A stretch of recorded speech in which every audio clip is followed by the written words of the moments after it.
जय हिंद साथियों, बिहार दरोगा full length set practice postmortem series में आप सभी का स्वागत है। जी हाँ दोस्तों, इस वीडियो में बिहार दरोगा फुल लेंथ सेट प्रैक्टिस किया जाएगा, जिसमें एक एक क्वेश्चन का एक एक ऑप्शन का पूरा पोस्टमार्टम किया जाएगा कि कौन सा ऑप्शन किस लिए सही है और किस लिए गलत है। सारी चीज़ें आपकी इसकी जानकारी मिलेगी। जी हाँ दोस्तों, तो इसको स्टार्ट करने से पहले इसको थोड़ा जूम कर लेते हैं।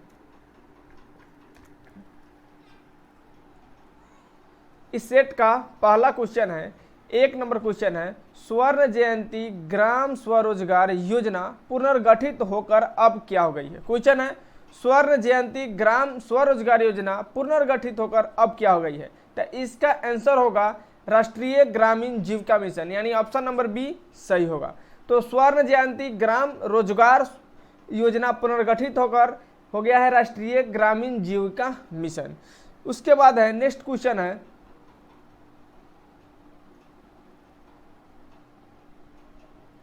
कौन सी संस्था, दूसरा नंबर क्वेश्चन है, कौन सी संस्था नजर रखती है कि बैंक वास्तव में नगद शेष बनाए हुआ है या नहीं।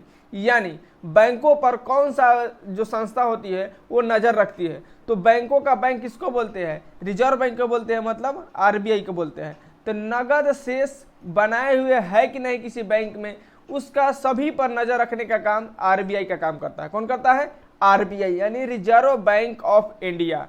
आरबीआई की स्थापना 1 अप्रैल 1935 को हुआ था। कब हुआ था, 1 अप्रैल 1935। आरबीआई की स्थापना 1 अप्रैल 1935 को हुआ था और इसका राष्ट्रीयकरण हो गया था 1949 में। कब हो गया था, 1949 में।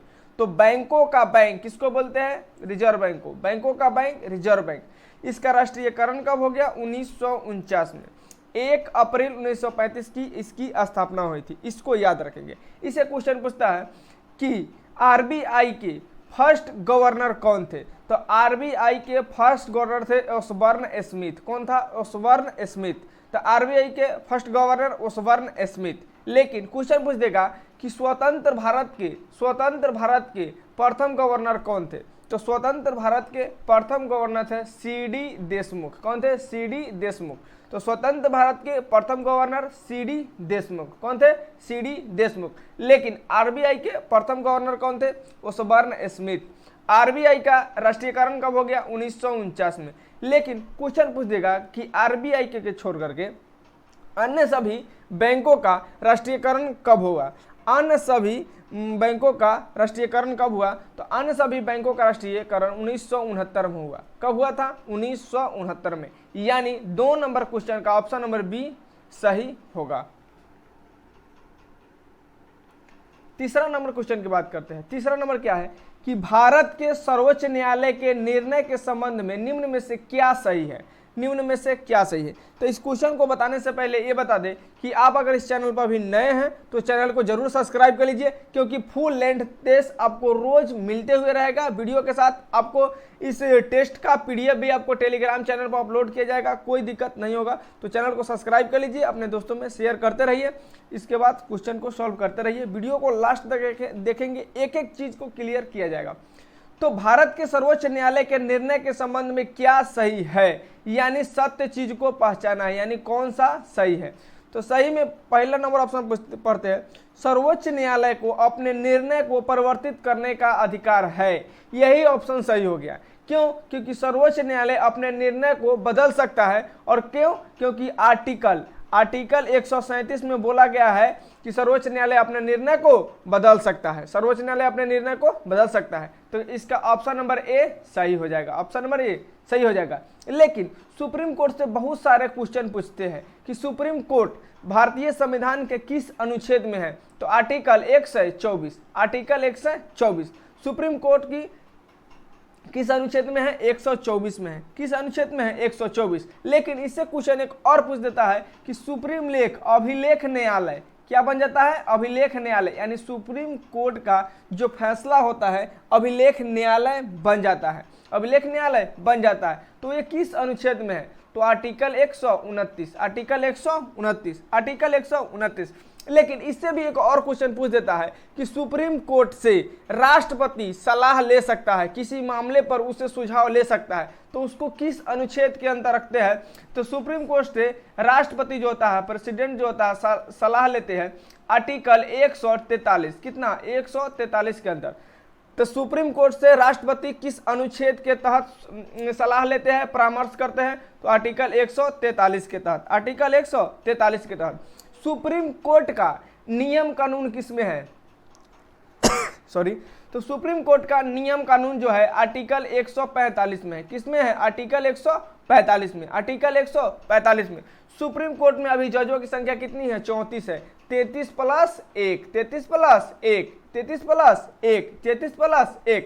और अभी फिलहाल में सुप्रीम कोर्ट के न्यायाधीश कौन है? तो फिलहाल में सुप्रीम कोर्ट के न्यायाधीश है डी.वाई. चंद्रचूड़, डी.वाई. चंद्रचूड़। तो सुप्रीम कोर्ट के न्यायाधीश कौन है? डी.वाई.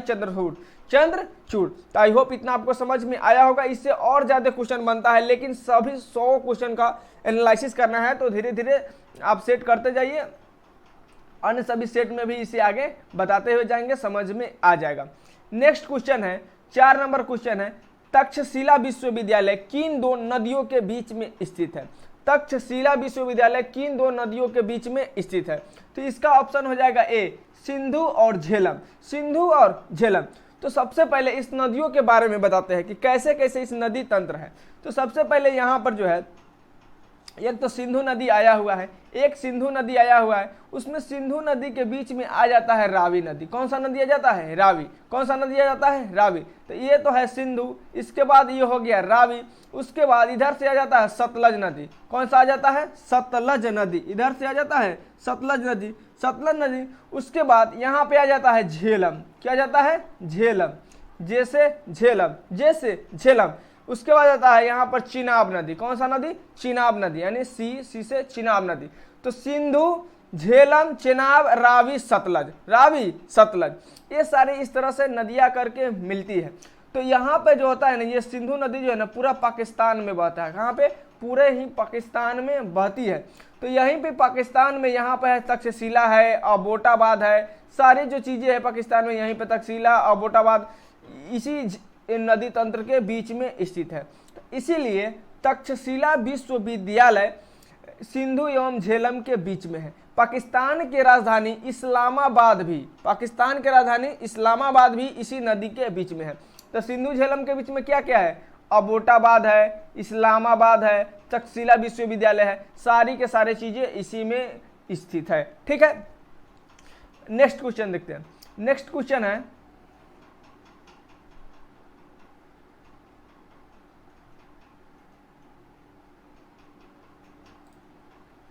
नेक्स्ट क्वेश्चन है 5 नंबर, निम्नलिखित में से किस पदार्थ का ओडिशा की बादाम पहाड़ी खानों में खनन किया जा रहा है? निम्नलिखित में किस पदार्थ का उड़ीसा के, कहां पे है? उड़ीसा की बादाम पहाड़ी। तो बादाम पहाड़ी कहां पे स्थित है? तो उड़ीसा में स्थित है। कहां पे स्थित है? तो उड़ीसा में स्थित है। बादाम पहाड़ी कहां पे स्थित है? उड़ीसा। और इसी बादाम पहाड़ी में से किस खनिज का खनन किया जा रहा है, उत्खनन किया जा रहा है? तो इसका आंसर होगा हेमाटाइट। क्या हो जाएगा? हेमाटाइट। हेमाटाइट जो है लोहे का अयस्क है। किसका अयस्क है? लोहे का। लोहे का अयस्क क्या है? हेमाटाइट। और इससे रिलेटेड और सारे क्वेश्चन पूछते हैं कि हेमाटाइट तो हो गया, लोहा का और अयस्क है magnetite, siderite, limonite, iron pyrite, calaverite, ये सब किसका अयस्क है? सॉरी, कल्वेराइट नहीं है, आयरन पायराइट है। ये सब लोहा का अयस्क है। तो लोहा का कौन कौन से अयस्क है? Magnetite, siderite, limonite, iron pyrite, ये सब किसका अयस्क है? लोहे का अयस्क है। लेकिन है जो डोलोमाइट है, यहाँ पर देख रहे हैं डोलोमाइट, डोलोमाइट मैग्नीशियम का अयस्क है। किसका अयस्क है? मैग्नीशियम का अयस्क है। डोलोमाइट मैग्नीशियम का अयस्क है। डोलोमाइट मैग्नीशियम का अयस्क है। और मैग्नीशियम के और सारे बहुत सारे अयस्क है, जिसमें इंपॉर्टेंट है किसेटेराइट, मैग्नेसाइट, मैग्नेसाइट और कार्नेलाइट। क्या होता है? Carnallite, KKM। तो याद रखेंगे मैग्नीशियम का क्या हो जाएगा? एक तो डोलोमाइट इंपॉर्टेंट है। क्या है? डोलोमाइट इंपॉर्टेंट है। उसके बाद किसेटेराइट, मैग्नेसाइट और कल्वेराइट। तो ये सारी चीजें इसमें याद रखेंगे। उसके बाद बॉक्साइट जो होता है, बॉक्साइट ही बहुत ही इंपॉर्टेंट होता है। तो बॉक्साइट जो है एल्युमिनियम का अयस्क है। किसका है? एल्युमिनियम का अयस्क बॉक्साइट है। तो एल्युमिनियम का और बहुत सारे अयस्क होते हैं। एल्युमिनियम का अयस्क होता है बॉक्साइट हो गया, कोरंडम हो गया, क्रायोलाइट हो गया, फेल्सफार हो गया, कायोलिन हो गया, एलियोसाइट हो गया। तो सारे के सारे किसके अयस्क है? बॉक्साइट के। तो बॉक्साइट के कितने अयस्क हो गए? यहाँ पे बॉक्साइट जो है एल्युमिनियम के अयस्क है, जिसमें कल्वेराइट, कोरंडम, फेल्सफार, कायोलिन और ऐसे एल्यूनाइट, ये सारे चीजें एल्युमिनियम का अयस्क है। तो आई होप इतना आपको समझ में आया होगा। नेक्स्ट क्वेश्चन देखते हैं। भारत के 6 नंबर क्वेश्चन है, भारत के कच्छ का रण किसके लिए प्रसिद्ध है? यानी किस चीजों के लिए प्रसिद्ध है? तो कच्छ का जो रण होता है ज्वारीय मृदा के लिए प्रसिद्ध है। किसके लिए? ज्वारीय मिट्टी के लिए प्रसिद्ध है। यह कच्छ का रण कहाँ पे पाया जाता है? तो गुजरात में है। कहाँ पे है? गुजरात में। कच्छ का रण कहाँ पे है? गुजरात में है। कच्छ का रण कहाँ पे है? गुजरात में। गुजरात के इस तरह से मैप बनता है, इस तरह से। तो ऊपर वाले क्षेत्र और नीचे वाले क्षेत्र, ऊपर वाले को बोलते हैं कच्छ और नीचे वाले को बोलते हैं भुज। तो नीचे वाले को भुज, ऊपर वाले को कच्छ। तो कच्छ का रण जो है किसके लिए प्रसिद्ध है? तो ज्वारीय मिट्टी के लिए प्रसिद्ध है। किसके लिए? ज्वारीय मिट्टी के लिए प्रसिद्ध है। और यहाँ पर है खंभात की खाड़ी। क्या है? खंभात की खाड़ी। गुजरात के पास क्या है? खंभात की खाड़ी गुजरात के पास है। तो इसे इतना क्वेश्चन बनता है। ठीक है, नेक्स्ट क्वेश्चन देखिए 7 नंबर। यदि कोई देश अपनी मुद्रा का अवमूल्यन करता है तो उस पर क्या फर्क पड़ेगा? तो सबसे पहले जानते हैं कि मुद्रा का अवमूल्यन क्या होता है। यानी मुद्रा का अवमूल्यन का मतलब होता है मूल्य को चेंज कर देना। अवमूल्य यानी मूल्य को चेंज कर देना। तो अवमूल्यन में क्या होता है? मुद्रा का रेट को क्या कर देते हैं? घटा देते हैं। मुद्रा के रेट को घटा देंगे।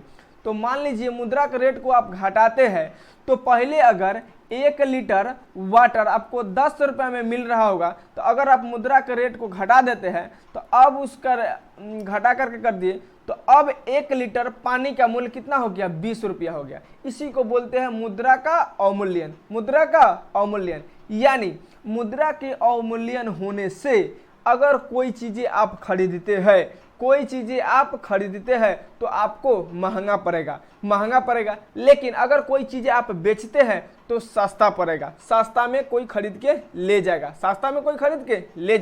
तो इसी में पूछ रहा है 7 नंबर में कि यदि कोई देश अपनी मुद्रा का अवमूल्यन करता है तो क्या करेगा? तो निर्यात क्या हो जाएगा? सस्ता हो जाएगा, आयात महंगा हो जाएगा। निर्यात सस्ता, आयात महंगा। यानी कोई चीज खरीदेगा, कोई चीज निर्यात करेगा, बेचेगा तो सस्ता हो जाएगा, कम पैसा में खरीदने वालों को ज्यादा हो जाएगा। और आयात करेगा यानी आप किसी से कहीं से कुछ मंगाते हैं तो आपको बहुत सारा पैसा देना होगा तब आपको सामान मिलेगा, यानी महंगा हो जाएगा। यानी कम पैसा में ज्यादा सामान बेचोगे और ज्यादा पैसा में कम सामान खरीदोगे, उसी को बोलते हैं मुद्रा का अवमूल्यन। यानी रेट घट जाता है। तो क्या हो जाता है?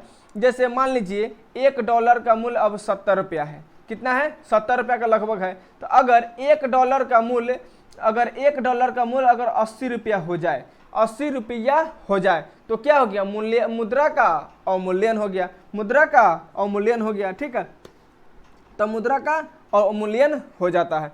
तो यह जो है मुद्रा का अवमूल्यन भारत में 3 बार हो चुका है। भारत में कितनी बार हो चुका है? टोटल 3 बार हो चुका है।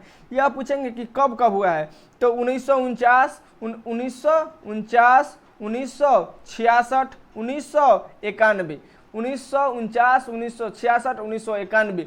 तो भारत में मुद्रा का अवमूल्यन कितने बार हो चुका है? तो याद रखेंगे 3 बार। कब कब? 1949, 1966 और 1991। तो ये क्वेश्चन आपको पूरी तरीके से समझ में आ गया होगा। अगर अभी तक चैनल पर नए हैं, चैनल को जल्दी से सब्सक्राइब कर लीजिए, वीडियो को शेयर करते रहिए और वीडियो को लास्ट तक देखने की कोशिश कीजिए। सारा क्वेश्चन आपको समझ में आ जाएगा।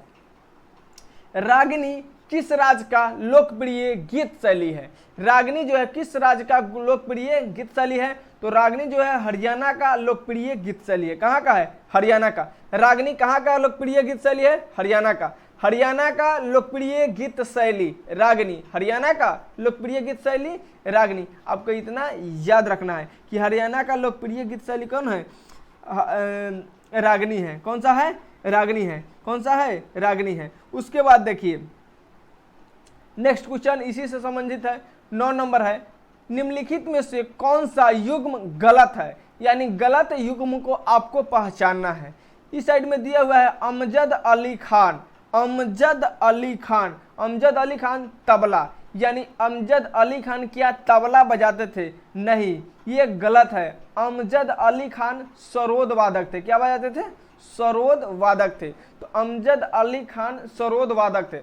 तो 1 नंबर ही ऑप्शन गलत हो गया, इसी को चुनना था। तो ऑप्शन नंबर ए इसका सही होगा, ऑप्शन नंबर ए इसका सही होगा। अब इसके पोस्टमार्टम करते हैं कि अमजद अली खान सरोद वादक थे, तो सरोद वादक और कौन कौन से आदमी थे, सरोद वादक और कौन कौन से आदमी थे।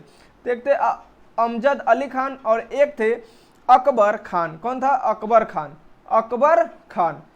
सरोद वादक में अमजद अली खान और अकबर खान। उसके बाद बिस्मिल्लाह खां शहनाई वादक थे, बिस्मिल्लाह खां शहनाई वादक, बिस्मिल्लाह खां शहनाई वादक थे, ये तो एकदम सही है। हरिप्रसाद चौरसिया बांसुरी से थे, हरिप्रसाद चौरसिया बांसुरी, हरिप्रसाद चौरसिया बांसुरी। शहनाई वादक में एक और है, शहनाई वादक में अली अहमद हुसैन, अली अहमद हुसैन, अली अहमद हुसैन, अली अहमद हुसैन, अली अहमद हुसैन, ये किससे है, शहनाई वादक से है। तो 2 को याद करेंगे, अमजद अली खान सरोद वादक, और कौन कौन है, अकबर खान, बिस्मिल्लाह खान और अली अहमद हुसैन शहनाई वादक। अब ये हो गया। उसके बाद थोड़ा सा और याद कर लीजिए, बांसुरी के लिए, बांसुरी के लिए है हरिप्रसाद चौरसिया, हरिप्रसाद चौरसिया, बांसुरी के लिए हरिप्रसाद चौरसिया, बांसुरी के लिए हरिप्रसाद चौरसिया। और यहाँ पर दिया है तबला, तो तबला के लिए है जाकिर हुसैन, जाकिर हुसैन तबला वादक है, जाकिर हुसैन तबला वादक, जाकिर हुसैन। और एक है किशन महाराज, कौन है, किशन महाराज। तो जाकिर हुसैन और किशन महाराज ये दोनों के दोनों तबला वादक है। नेक्स्ट देखिए हेमा मालिनी और भरतनाट्यम, हेमा मालिनी और भरतनाट्यम। हेमा मालिनी जो है भरतनाट्यम से संबंधित नहीं है, ये ऑप्शन क्वेश्चन ही गलत है, ये ऑप्शन गलत दे दिया होगा। तो हेमा मालिनी जो है भरतनाट्यम से नहीं है, ये है मोहिनी अट्टम। क्या है, मोहिनी अट्टम, मोहिनी अट्टम से रिलेटेड है, मोहिनी अट्टम से रिलेटेड है। भरतनाट्यम से तो है यामिनी कृष्ण मूर्ति, यामिनी कृष्ण मूर्ति, यामिनी कृष्ण मूर्ति। उसके बाद है सोनल मानसिंह, ये सब किससे है, भरतनाट्यम से है, सोनल मानसिंह, ये सब भरतनाट्यम से रिलेटेड है। लेकिन मोहिनी अट्टम से है हेमा मालिनी हो गया, श्रीदेवी, हेमा मालिनी, श्रीदेवी, ये सब किससे है, मोहिनी अट्टम से है, किससे है, मोहिनी अट्टम से है। शंभू महाराज कथक से है, शंभू महाराज कथक से, ये सही है। ठीक है, एक और इंपॉर्टेंट क्वेश्चन बनता है कि सितार वादक कौन है, कौन सा, सितार वादक। तो सितार वादक है पंडित रविशंकर, पंडित रविशंकर, पंडित रविशंकर क्या है, सितार वादक है, पंडित रविशंकर सितार वादक, पंडित रविशंकर सितार वादक। उसके बाद विलायत खान, कौन है, विलायत खान और निखिल बनर्जी, विलायत खान, विलायत खान, विलायत खान कौन है, सितार वादक, विलायत खान सितार वादक और निखिल बनर्जी, निखिल बनर्जी। इस सबको याद रखेंगे, इससे बाहर क्वेश्चन पूछ नहीं जाएगा, इससे बाहर क्वेश्चन जाने वाला नहीं है।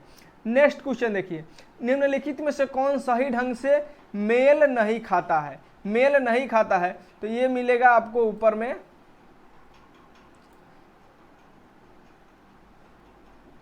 ऊपर में है,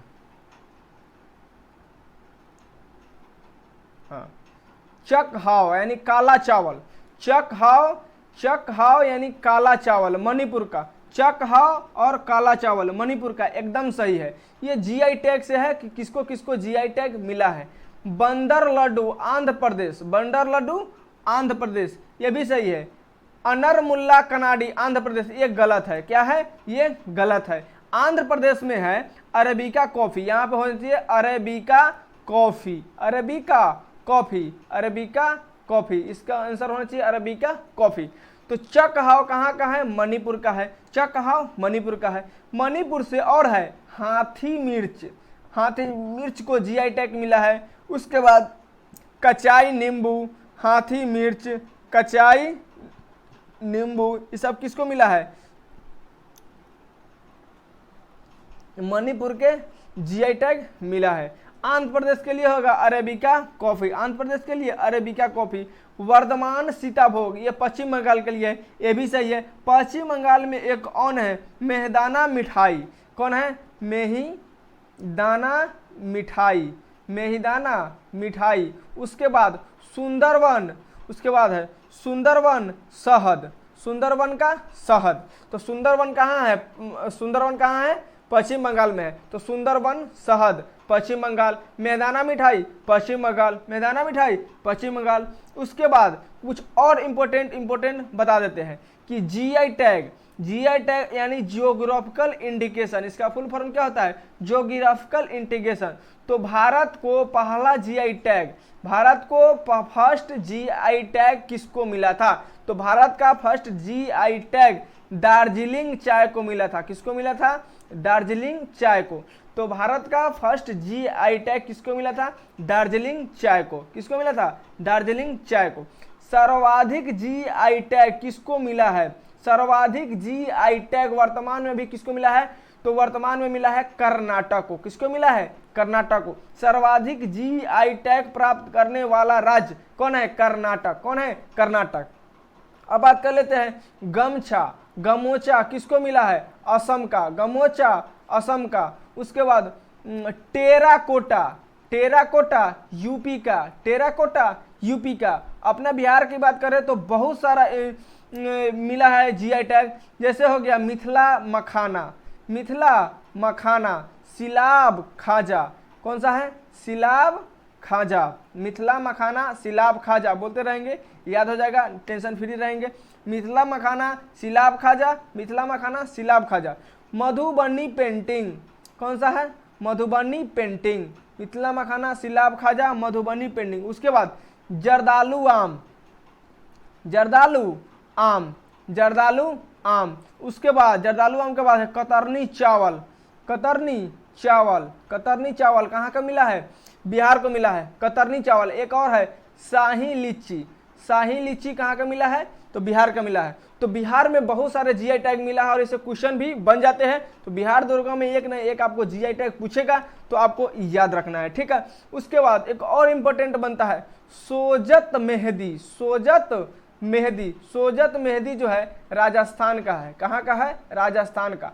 तो सोजत मेहंदी राजस्थान, सोजत मेहंदी राजस्थान, सोजत मेहंदी राजस्थान। उसके बाद नागरी धुब्बाराज चावल, नागरी धुब्बाराज, नागरी धुब्बाराज चावल का नाम है नागरी धुब्बाराज चावल, नागरी धुब्बाराज चावल। और एक है जीरा फूल चावल, जीरा फूल चावल, नागरी धुब्बाराज चावल और जीरा फूल चावल। इसका मिला है छत्तीसगढ़, किसको मिला है?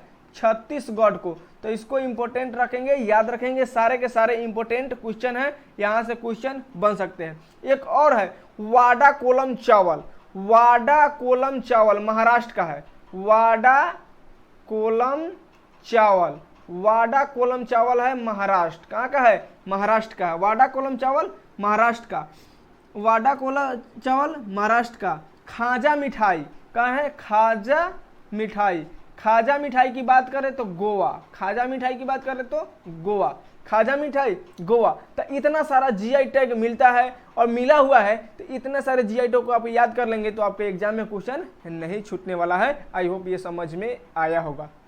अब नेक्स्ट क्वेश्चन की बात करते हैं। नेक्स्ट क्वेश्चन क्या है? 11 नंबर में, 11 नंबर क्वेश्चन है FAO किसकी एजेंसी है? FAO किसकी एजेंसी है? तो ये एजेंसी है UNO के, ये एजेंसी किसका है? UNO के, एजेंसी है UNO के।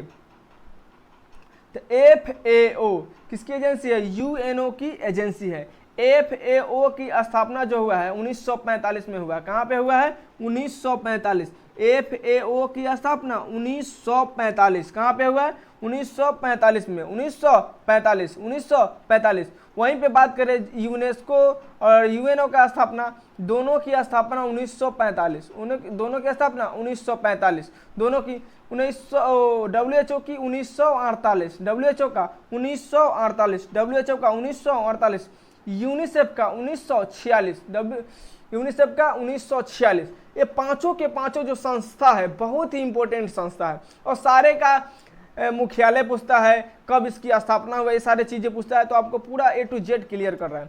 तो FAO की स्थापना 1945, FAO की स्थापना 1945, FAO की स्थापना 1945, यूएनओ की स्थापना 1945, यूनेस्को की स्थापना 1945, डब्ल्यूएचओ का 1948, यूनिसेफ का 1946। आई होप इतना तो आपको याद हो गया होगा। अब बताते हैं मुख्यालय कहाँ है। तो यूएनओ का मुख्यालय है, यूएनओ का मुख्यालय न्यूयॉर्क, कहाँ पे है? न्यूयॉर्क में है। तो यूएनओ का मुख्यालय न्यूयॉर्क, यूएनओ का मुख्यालय न्यूयॉर्क। यूनेस्को का मुख्यालय कहाँ पे है? पेरिस, यूनेस्को का राजधानी मुख्यालय पेरिस, फ्रांस की राजधानी पेरिस में है। तो यूनेस्को का मुख्यालय कहाँ पे है? तो पेरिस में, यूनेस्को का मुख्यालय पेरिस। उसके बाद यूनिसेफ की बात करें तो ये भी है न्यूयॉर्क में, ये भी है न्यूयॉर्क में, यूनिसेफ का न्यूयॉर्क, यूनिसेफ का न्यूयॉर्क, यूनिसेफ का न्यूयॉर्क। उसके बाद डब्ल्यूएचओ, डब्ल्यूएचओ का है जेनेवा, कहाँ है? जेनेवा, डब्ल्यूएचओ का जेनेवा। तो ये पांचों के पांचों संस्था का आपका स्थापना का हुआ, इसका मुख्यालय कहाँ है, सारे के सारे चीजें आपको याद हो गया होगा। अब नेक्स्ट क्वेश्चन की बात करते हैं, 12 नंबर क्वेश्चन। 12 नंबर क्वेश्चन है, विश्व महासागर दिवस यानी ओल्ड ओशियन डे कब मनाया जाता है? तो ओल्ड ओशियन डे कब मनाया जाता है? तो 8 जून। कब मनाया जाता है? 8 जून को मनाया जाता है। तो ओल्ड ओशियन डे 8 जून को मनाया जाता है। ओल्ड ओशियन डे 8 जून को मनाया जाता है, 8 जून को ओल्ड ओशियन डे। उसी यहीं पे बात करें कि 8 मार्च को क्या मनाया जाता है? तो अंतर्राष्ट्रीय महिला दिवस, अंतर्राष्ट्रीय महिला दिवस, अंतर्राष्ट्रीय महिला दिवस 8 मार्च, 8 मार्च को अंतर्राष्ट्रीय महिला दिवस। उसके बाद 8 मई की बात करें, 8 मई की बात करें तो यहाँ पे है रेड क्रॉस डे। क्या है? Red cross day. 8 मई को रेड क्रॉस डे और 8 मार्च को अंतर्राष्ट्रीय महिला दिवस, 8 जून को ओल्ड ओशियन डे, 8 जून को old ocean day, old ocean day. यहाँ पर दिया है 7 जून, तो 7 जून को होता है विश्व खाद्य सुरक्षा, विश्व खाद्य सुरक्षा, विश्व खाद्य सुरक्षा दिवस, विश्व खाद्य सुरक्षा दिवस 7 जून, 7 जून, 7 जून। आपको याद करा देते हैं कुछ इंपोर्टेंट दिवस के बारे में। तो जनवरी में कुछ इंपोर्टेंट दिवस है, जैसे आप सुन लेंगे याद हो जाएगा। 10 जनवरी, 10 जनवरी को विश्व हिंदी दिवस, वर्ल्ड हिंदी डे, 10 जनवरी विश्व हिंदी दिवस। 12 जनवरी राष्ट्रीय युवा दिवस, 12 जनवरी को राष्ट्रीय युवा दिवस। 15 जनवरी को थल सेना दिवस। 23 जनवरी को पराक्रम दिवस, सुभाष चंद्र बोस की जयंती। 24 जनवरी को राष्ट्रीय बालिका दिवस। 25 जनवरी को राष्ट्रीय मतदाता दिवस। 30 जून को शहीद दिवस भारत सरकार का, और विश्व कुष्ठ दिवस। तो 30 जनवरी बहुत ही इंपॉर्टेंट है, 30 जनवरी बहुत इंपॉर्टेंट है। क्यों? क्योंकि इस दिन शहीद दिवस और विश्व कुष्ठ दिवस भी मनाया जाता है, विश्व कुष्ठ दिवस मनाया जाता है। तो ये तो था जनवरी का। उसके बाद आप फरवरी में देखते हैं, पूछा हुआ क्वेश्चन आपको बताएंगे। तो 4 फरवरी को विश्व कैंसर दिवस, 11 फरवरी समर्पण दिवस, 11 फरवरी समर्पण दिवस। 15 फरवरी शहीद दिवस, लेकिन कहाँ का? बिहार सरकार का, बिहार सरकार का शहीद दिवस 15 फरवरी। उसके बाद 28 फरवरी बहुत ही इंपॉर्टेंट विज्ञान दिवस। क्या है? राष्ट्रीय विज्ञान दिवस 28 फरवरी, राष्ट्रीय विज्ञान दिवस 28 फरवरी को मनाया जाता है, राष्ट्रीय विज्ञान दिवस 28 फरवरी को मनाया जाता है। यह तो था फरवरी का। उसके बाद मार्च का देखिए, 8 मार्च को अंतर्राष्ट्रीय महिला दिवस बता दिए। 15 मार्च विश्व उपभोक्ता अधिकार दिवस, 15 मार्च को विश्व उपभोक्ता अधिकार दिवस। 17 मार्च को प्रेरणा दिवस। क्या मनाया जाता है? प्रेरणा दिवस। आप कमेंट बॉक्स में आप आंसर लिखते जाएंगे, जिसका जिसका आपको याद होगा, लिखेंगे तो याद भी हो जाएगा। 15 मार्च विश्व उपभोक्ता अधिकार दिवस, 17 मार्च प्रेरणा दिवस। 22 मार्च को विश्व जल दिवस, विश्व जल दिवस। 22 मार्च को विश्व जल दिवस, विश्व जल दिवस, विश्व जल दिवस। और इससे भी इंपॉर्टेंट है बिहार दिवस, 22 मार्च बिहार दिवस, 22 मार्च को बिहार दिवस। तो बिहार दिवस कब मनाया जाता है? 22 मार्च को। और विश्व जल दिवस भी 22 मार्च को मनाया जाता है। 24 मार्च को विश्व तपेदिक दिवस, 24 मार्च विश्व तपेदिक दिवस 24 मार्च। इसमें कंफ्यूजन होता है कि तपेदिक और कुष्ठ, तो कुष्ठ है 30 जनवरी को, तपेदिक है 24 मार्च को, 24 मार्च को, ठीक है। उसके बाद अप्रैल में देखिए 14 अप्रैल को समानता दिवस, यानी 14 अप्रैल को अंबेडकर जयंती मनाते हैं, इसी के अवसर पर आपका समानता दिवस मनाया जाता है, ठीक है। नेक्स्ट है 22 अप्रैल को मनाया जाता है पृथ्वी दिवस। 22 अप्रैल पृथ्वी दिवस, क्या है? पृथ्वी दिवस, 22 अप्रैल को पृथ्वी दिवस, 22 अप्रैल पृथ्वी दिवस। उसके बाद 25 अप्रैल विश्व मलेरिया दिवस, विश्व मलेरिया दिवस 25 अप्रैल को मनाया जाता है। नेक्स्ट मई में आते हैं, तो 1 मई को श्रमिक दिवस मनाते हैं, labour day, world labour day 1 मई को मनाते हैं। 7 मई को विश्व अस्थमा दिवस, 7 मई को विश्व अस्थमा दिवस, विश्व अस्थमा दिवस 7 मई। 8 मई को बता दिए है विश्व रेड क्रॉस दिवस। उसके बाद 12 मई को अंतर्राष्ट्रीय नर्स दिवस, 12 मई को अंतर्राष्ट्रीय नर्स दिवस। उसके बाद 31 मई एंटी टोबैको डे, 31 मई एंटी टोबैको डे। उसके बाद 5 जून को पर्यावरण दिवस, 8 जून को विश्व महासागरीय दिवस, यहाँ पर आ गया है विश्व महासागरीय दिवस 8 जून को मनाया जाता है। उसके बाद 14 जून को विश्व रक्तदाता दिवस, 21 जून को अंतर्राष्ट्रीय योग दिवस, 29 जून को राष्ट्रीय श्रमिक दिवस। तो आपको जून तक याद करा दिए। जून के बाद अब अगले सेट में आपको याद कराएंगे। अब नेक्स्ट क्वेश्चन देखिए, नेक्स्ट क्वेश्चन है स्वतंत्र भारत के लिए व्यक्तिगत रूप से पहला ओलंपिक पदक किसने जीता? तो स्वतंत्र भारत के लिए व्यक्तिगत यानी पर्सनल रूप से फर्स्ट ओलंपिक लेकर आया है केडी जादव। किसने लेकर आया है? केडी जादव। तो स्वतंत्र भारत के लिए व्यक्तिगत रूप से ओलंपिक जीतने वाला पहला व्यक्ति कौन है? केडी जादव। मिल्खा सिंह की बात करें तो इसको बोलते हैं फ्लाइंग सिख। क्या बोलते हैं? फ्लाइंग सिख। मिल्खा सिंह को फ्लाइंग सिख। ध्यानचंद, हॉकी के जादूगर ध्यानचंद, इनके नाम पर आप राजीव गांधी खेल पुरस्कार को बदल दिया गया है मेजर ध्यानचंद खेल पुरस्कार, इसको रखा गया है, ठीक है। अब नेक्स्ट क्वेश्चन की बात करें, द्वितीय बौद्ध समिति का आयोजन कहाँ हुआ था? द्वितीय बौद्ध समिति का आयोजन कहाँ हुआ था? तो सबसे पहले बात करें इसका ऑप्शन का, तो ऑप्शन की बात करें तो द्वितीय बौद्ध समिति सबसे पहला हुआ था राजगिरी में। कहाँ हुआ था? राजगिरी में। दूसरा हुआ था वैशाली में, तीसरा हुआ था पाटलिपुत्र, चौथा हुआ था कश्मीर के कुंडलवन में। तो पहला कब हुआ, दूसरा कब हुआ, तीसरा कब हुआ, इसको याद कराते हैं। तो पहला याद करने का ट्रिक है 200-300, पहला राजगिरी में, दूसरा वैशाली में, तीसरा पाटलिपुत्र में, चौथा कुंडलवन में। 483, 383, 255 पहली सदी कब है? 483, 383, 255 पहली सदी का है, पहली सदी। तो 483, 383, 255 पहली सदी। हुआ कब था? कहाँ हुआ था? राजगिरी, वैशाली, पाटलिपुत्र, कुंडलवन। राजगिरी, वैशाली का पाटलिपुत्र, कुंडलवन, ठीक है। इसका नेक्स्ट क्वेश्चन की बात करते हैं। नेक्स्ट क्वेश्चन है आदि ग्रंथ अथवा गुरु ग्रंथ साहिब का संकलन निम्नलिखित में से किसने किया था? तो आदि ग्रंथ की रचना गुरु अर्जुन देव ने किया था। किसने किया था? गुरु अर्जुन देव ने। आदि ग्रंथ की रचना किसने किया था? गुरु अर्जुन देव। कौन किया था? गुरु अर्जुन देव। गुरु अर्जुन देव थे सिखों के 5वें गुरु थे। सिखों के 5वें गुरु थे। सिखों के 5वें गुरु थे। सिखों के 5वें गुरु थे गुरु अर्जुन देव। गुरु अर्जुन देव, ठीक है। तेग बहादुर जो थे 9वें थे। तेग बहादुर 9वें। गुरु नानक जो थे 5वें, पहला थे। यानी सिख धर्म की स्थापना, सिख धर्म की स्थापना किसने किया था? गुरु नानक ने किया था। गुरु गोविंद सिंह 10वां था। गुरु गोविंद सिंह 10वां था। गुरु गोविंद सिंह 10वां था।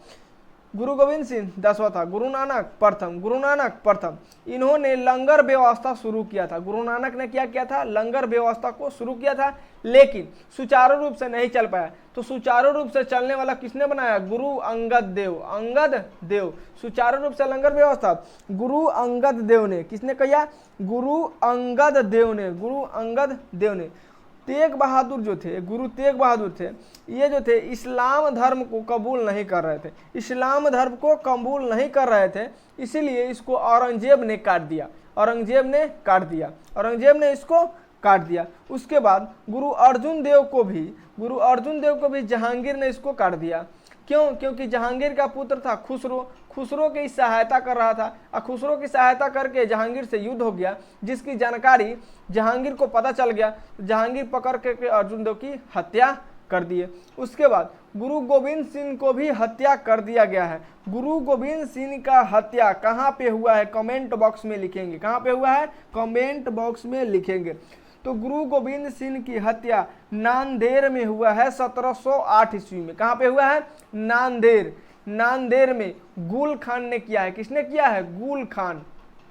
तो गुरु गोविंद की हत्या गुल खान ने नांदेड़ में किया है। कब? 1708 ईस्वी में। गुरु गोविंद सिंह सिखों के सबसे लास्ट गुरु थे। इसके बाद सिख धर्म पतन के कगार पर चला गया था, लेकिन राजा रंजीत सिंह फिर से इस धर्म को प्रचार प्रसार किए, इस धर्म को आगे ले जाने का कार्य किए थे। नेक्स्ट क्वेश्चन, यहाँ पे निम्नलिखित में से कौन सा सुमेलित नहीं है, यानी गलत है, उसको बताना है। कौन सा क्वेश्चन गलत है, इसको बताना है। कौन सा ऑप्शन इसमें गलत है? तो जलेपला दर्रा। जलेपला कहाँ पे है? तो सिक्किम में है। जलेपला सिक्किम में है। मानानीति उत्तराखंड में है, ये भी सही है। सिपकिल्ला दर्रा जम्मू कश्मीर में है, एक गलत है। सिपकिल्ला दर्रा जम्मू कश्मीर में नहीं है। सिपकिल्ला दर्रा जो है जम्मू कश्मीर में नहीं है। कहाँ पे है? हिमाचल प्रदेश में। तो यही ऑप्शन आपको सही हो जाएगा। जो सुमेलित नहीं है इसको चुनना है। बोमडिल्ला दर्रा अरुणाचल प्रदेश में है, ये सही है। तो सिक्किम में है जलेपला, उसके बाद नाथुल्ला। जलेपला और नाथुल्ला सिक्किम का है। मानानीति धर्मा कहाँ का है? मानानीति धर्मा और लिपुलेख, ये सब की कहाँ का है? उत्तराखंड का है। उसके बाद सिपकिल्ला हिमाचल प्रदेश का दर्रा है। सिपकिल्ला हिमाचल प्रदेश का है। हिमाचल प्रदेश में है रोहतांग दर्रा। कौन सा है? रोहतांग दर्रा। उसके बाद बारालाचला दर्रा कहाँ पे? हिमाचल प्रदेश में है। उसके बाद बोमडिल्ला दर्रा अरुणाचल प्रदेश में है। एक और है दीफू और यांगयाप। दीफू और यांगयाप। दीफू और यांगयाप ये सारे के सारे कहाँ है? अरुणाचल प्रदेश की दर्रा का नाम है। तो जलेपला सिक्किम का, नाथुल्ला सिक्किम का, आपको याद हो गया होगा। ठीक है। नेक्स्ट क्वेश्चन, मीठी विधि परमाणु ऊर्जा संयंत्र निम्नलिखित में से किस देश के सहयोग से स्थापित किया जाएगा? मीठी विद्युत परमाणु संयंत्र। मीठी विद्युत परमाणु संयंत्र किस देश के सहयोग से स्थापित किया जाएगा? तो इसका ऑप्शन हो जाएगा यूएस, यानी अमेरिका के सहयोग से। किसके सहयोग से? अमेरिका के सहयोग से स्थापित किया जाएगा। आप क्वेश्चन बताएंगे कि बोकारो स्टील फैक्ट्री, बोकारो जो है स्टील फैक्ट्री की स्थापना कब किसके सहयोग से हुआ है? उसके बाद राउरकेला, दुर्गापुर और भिलाई। राउरकेला, दुर्गापुर और भिलाई ये किसके किसके सहयोग से हुआ है? तो राउरकेला जो हुआ है, राउरकेला, दुर्गापुर और भिलाई, तो दुर्गापुर ब्रिटेन के सहयोग से, दुर्गापुर ब्रिटेन के सहयोग से, भिलाई जो है रूस के सहयोग से, भिलाई रूस के सहयोग से, और राउरकेला जर्मनी के सहयोग से, राउरकेला जर्मनी के सहयोग से हुआ है। बोकारो की स्थापना रूस के सहयोग से हुआ है। ये जो है बोकारो तृतीय पंचवर्षीय योजना में, तृतीय पंचवर्षीय योजना में इसकी स्थापना हुई। और ये जो तीनों है ये द्वितीय यानी दूसरी पंचवर्षीय योजना में इसकी स्थापना हुआ था। इसको याद रखेंगे, इसको याद रखेंगे, ठीक है। नेक्स्ट क्वेश्चन देखिए, निम्नलिखित में से किस राज्य में सबरीमाला स्थित है? यानी सबरीमाला स्थित कहाँ पे है? केरल में है। सबरीमाला कहाँ पे है? केरल में है। सबरीमाला केरल में है। पेरियार कहाँ पे है? तो केरल में है। पेरियार कहाँ पे है? केरल में है। मन्नार कहाँ पे है? तो केरल में है। मन्नार कहाँ पे है? केरल में। तमिलनाडु की बात करें तो ऊटी, ऊटी कहाँ पे है? तमिलनाडु। ऊटी नामक जगह कहाँ पे है? तमिलनाडु में है। कर्नाटक में नंदी हिल्स है। कहाँ है? नंदी हिल्स। तो नंदी हिल्स कहाँ पे है? कर्नाटक में। पेरियार कहाँ पे है? केरल में। मन्नार केरल में। तमिलनाडु में ऊटी। नंदी हिल्स कर्नाटक में है। आई होप इतना समझ में आ रहा होगा। लाइक करते जाइए, सब्सक्राइब करते जाइए चैनल को। नेक्स्ट क्वेश्चन देखिए, इस थोड़ा सा कट रहा है, इसको इधर कर लेते हैं। निम्नलिखित में से किसका सुमेलन नहीं है? किसका सुमेलन नहीं है? तो एनु जापान का एकदम सही है। बुशमैन जनजाति यानी इधर जनजाति है और इधर देश है, तो बुशमैन जनजाति जो है दक्षिण अफ्रीका का, एकदम गलत है। बुशमैन जनजाति जो है कालाहारी मरुस्थल, कालाहारी मरुस्थल, कालाहारी मरुस्थल में रहता है, जो बोत्सवाना में पाया जाता है। कहाँ पे? बोत्सवाना के कालाहारी मरुस्थल में बुशमैन जनजाति पाए जाते हैं, वहीं पे रहते हैं। बाद बाकी सारा का सारा सही है, तो यही ऑप्शन आपका सही हो जाएगा। मसाई केनिया का है। मसाई केनिया का है। पपुआंस न्यू गिनी का है। पपुआंस न्यू गिनी का है। मसाई केनिया, पपुआंस न्यू गिनी की है। एस्किमो जनजाति कहाँ पे है? कनाडा। एस्किमो जनजाति कहाँ पे पाया जाता है? तो कनाडा में एस्किमो जनजाति पाया जाता है। एस्किमो जनजाति कहाँ पे पाया जाता है? तो कनाडा में पाया जाता है। कनाडा में पाया जाता है। पिग्मी जनजाति, पिग्मी जनजाति जो कहाँ पे पाया जाता है? कांगो। पिग्मी जनजाति कांगो, पिग्मी जनजाति कांगो, पिग्मी जनजाति कांडो। तो bushman, Kalahari, Eskimo, Canada, pygmy, Congo. Pygmy Congo Uganda के जगह पर पाया जाता है। क्रोसेक्स, क्रोसेक्स जो होता है पोलैंड में। क्रोसेक्स कहाँ पे पाया जाता है? पोलैंड में। तो पोलैंड में क्रोसेक्स, पोलैंड में क्रोसेक्स, पोलैंड में क्रोसेक्स, पोलैंड में क्रोसेक्स। इतना आपको याद रखना है, ठीक है।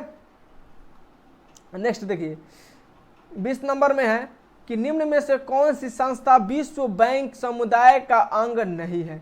विश्व बैंक समुदाय का अंग नहीं है आपका WTO। कौन सा है? WTO विश्व बैंक का समुदाय का अंग नहीं है। बाकी IBRD, IDA, IFC सारे का सारा इससे रिलेटेड है। WTO मतलब वर्ल्ड ट्रेड ऑर्गेनाइजेशन, इसकी स्थापना 1995 में हुआ, जिसका मुख्यालय कहाँ है? जेनेवा में है। WTO की स्थापना 1995, मुख्यालय कहाँ पे है? जेनेवा में है। नेक्स्ट क्वेश्चन देखिए, 21 नंबर, निम्नलिखित में से कौन सा GST द्वारा समाप्त कर दिया गया? निम्नलिखित में से कौन सा GST द्वारा समाप्त कर दिया गया? तो GST द्वारा, GST ऐसे टैक्स है जिसके द्वारा बहुत सारे टैक्स को समाप्त कर दिया गया है। तो GST द्वारा सेवा कर को समाप्त कर दिया गया है। तो सेवा कर के साथ साथ आपका जो आता है परचेज टैक्स, क्या आता है? परचेज टैक्स, एक्साइज टैक्स, उसके बाद आता है CVD, उसके बाद आता है SAD, उसके बाद आता है वैट, ये सारे के सारे चीज़ें, सेल टैक्स, सारे के सारे चीज़ें इसे समाप्त कर दिया गया है GST के द्वारा। तो GST ने किसको किसको समाप्त किया है? तो GST ने सर्विस टैक्स को समाप्त कर दिया है, परचेज टैक्स को समाप्त कर दिया है, उसके बाद service tax, purchase tax, CVD, SAD सारे चीज़ों, वैट को, सभी को समाप्त कर दिया गया है। अब बात करते हैं GST के बारे में कि GST भारत में कब लागू हुआ।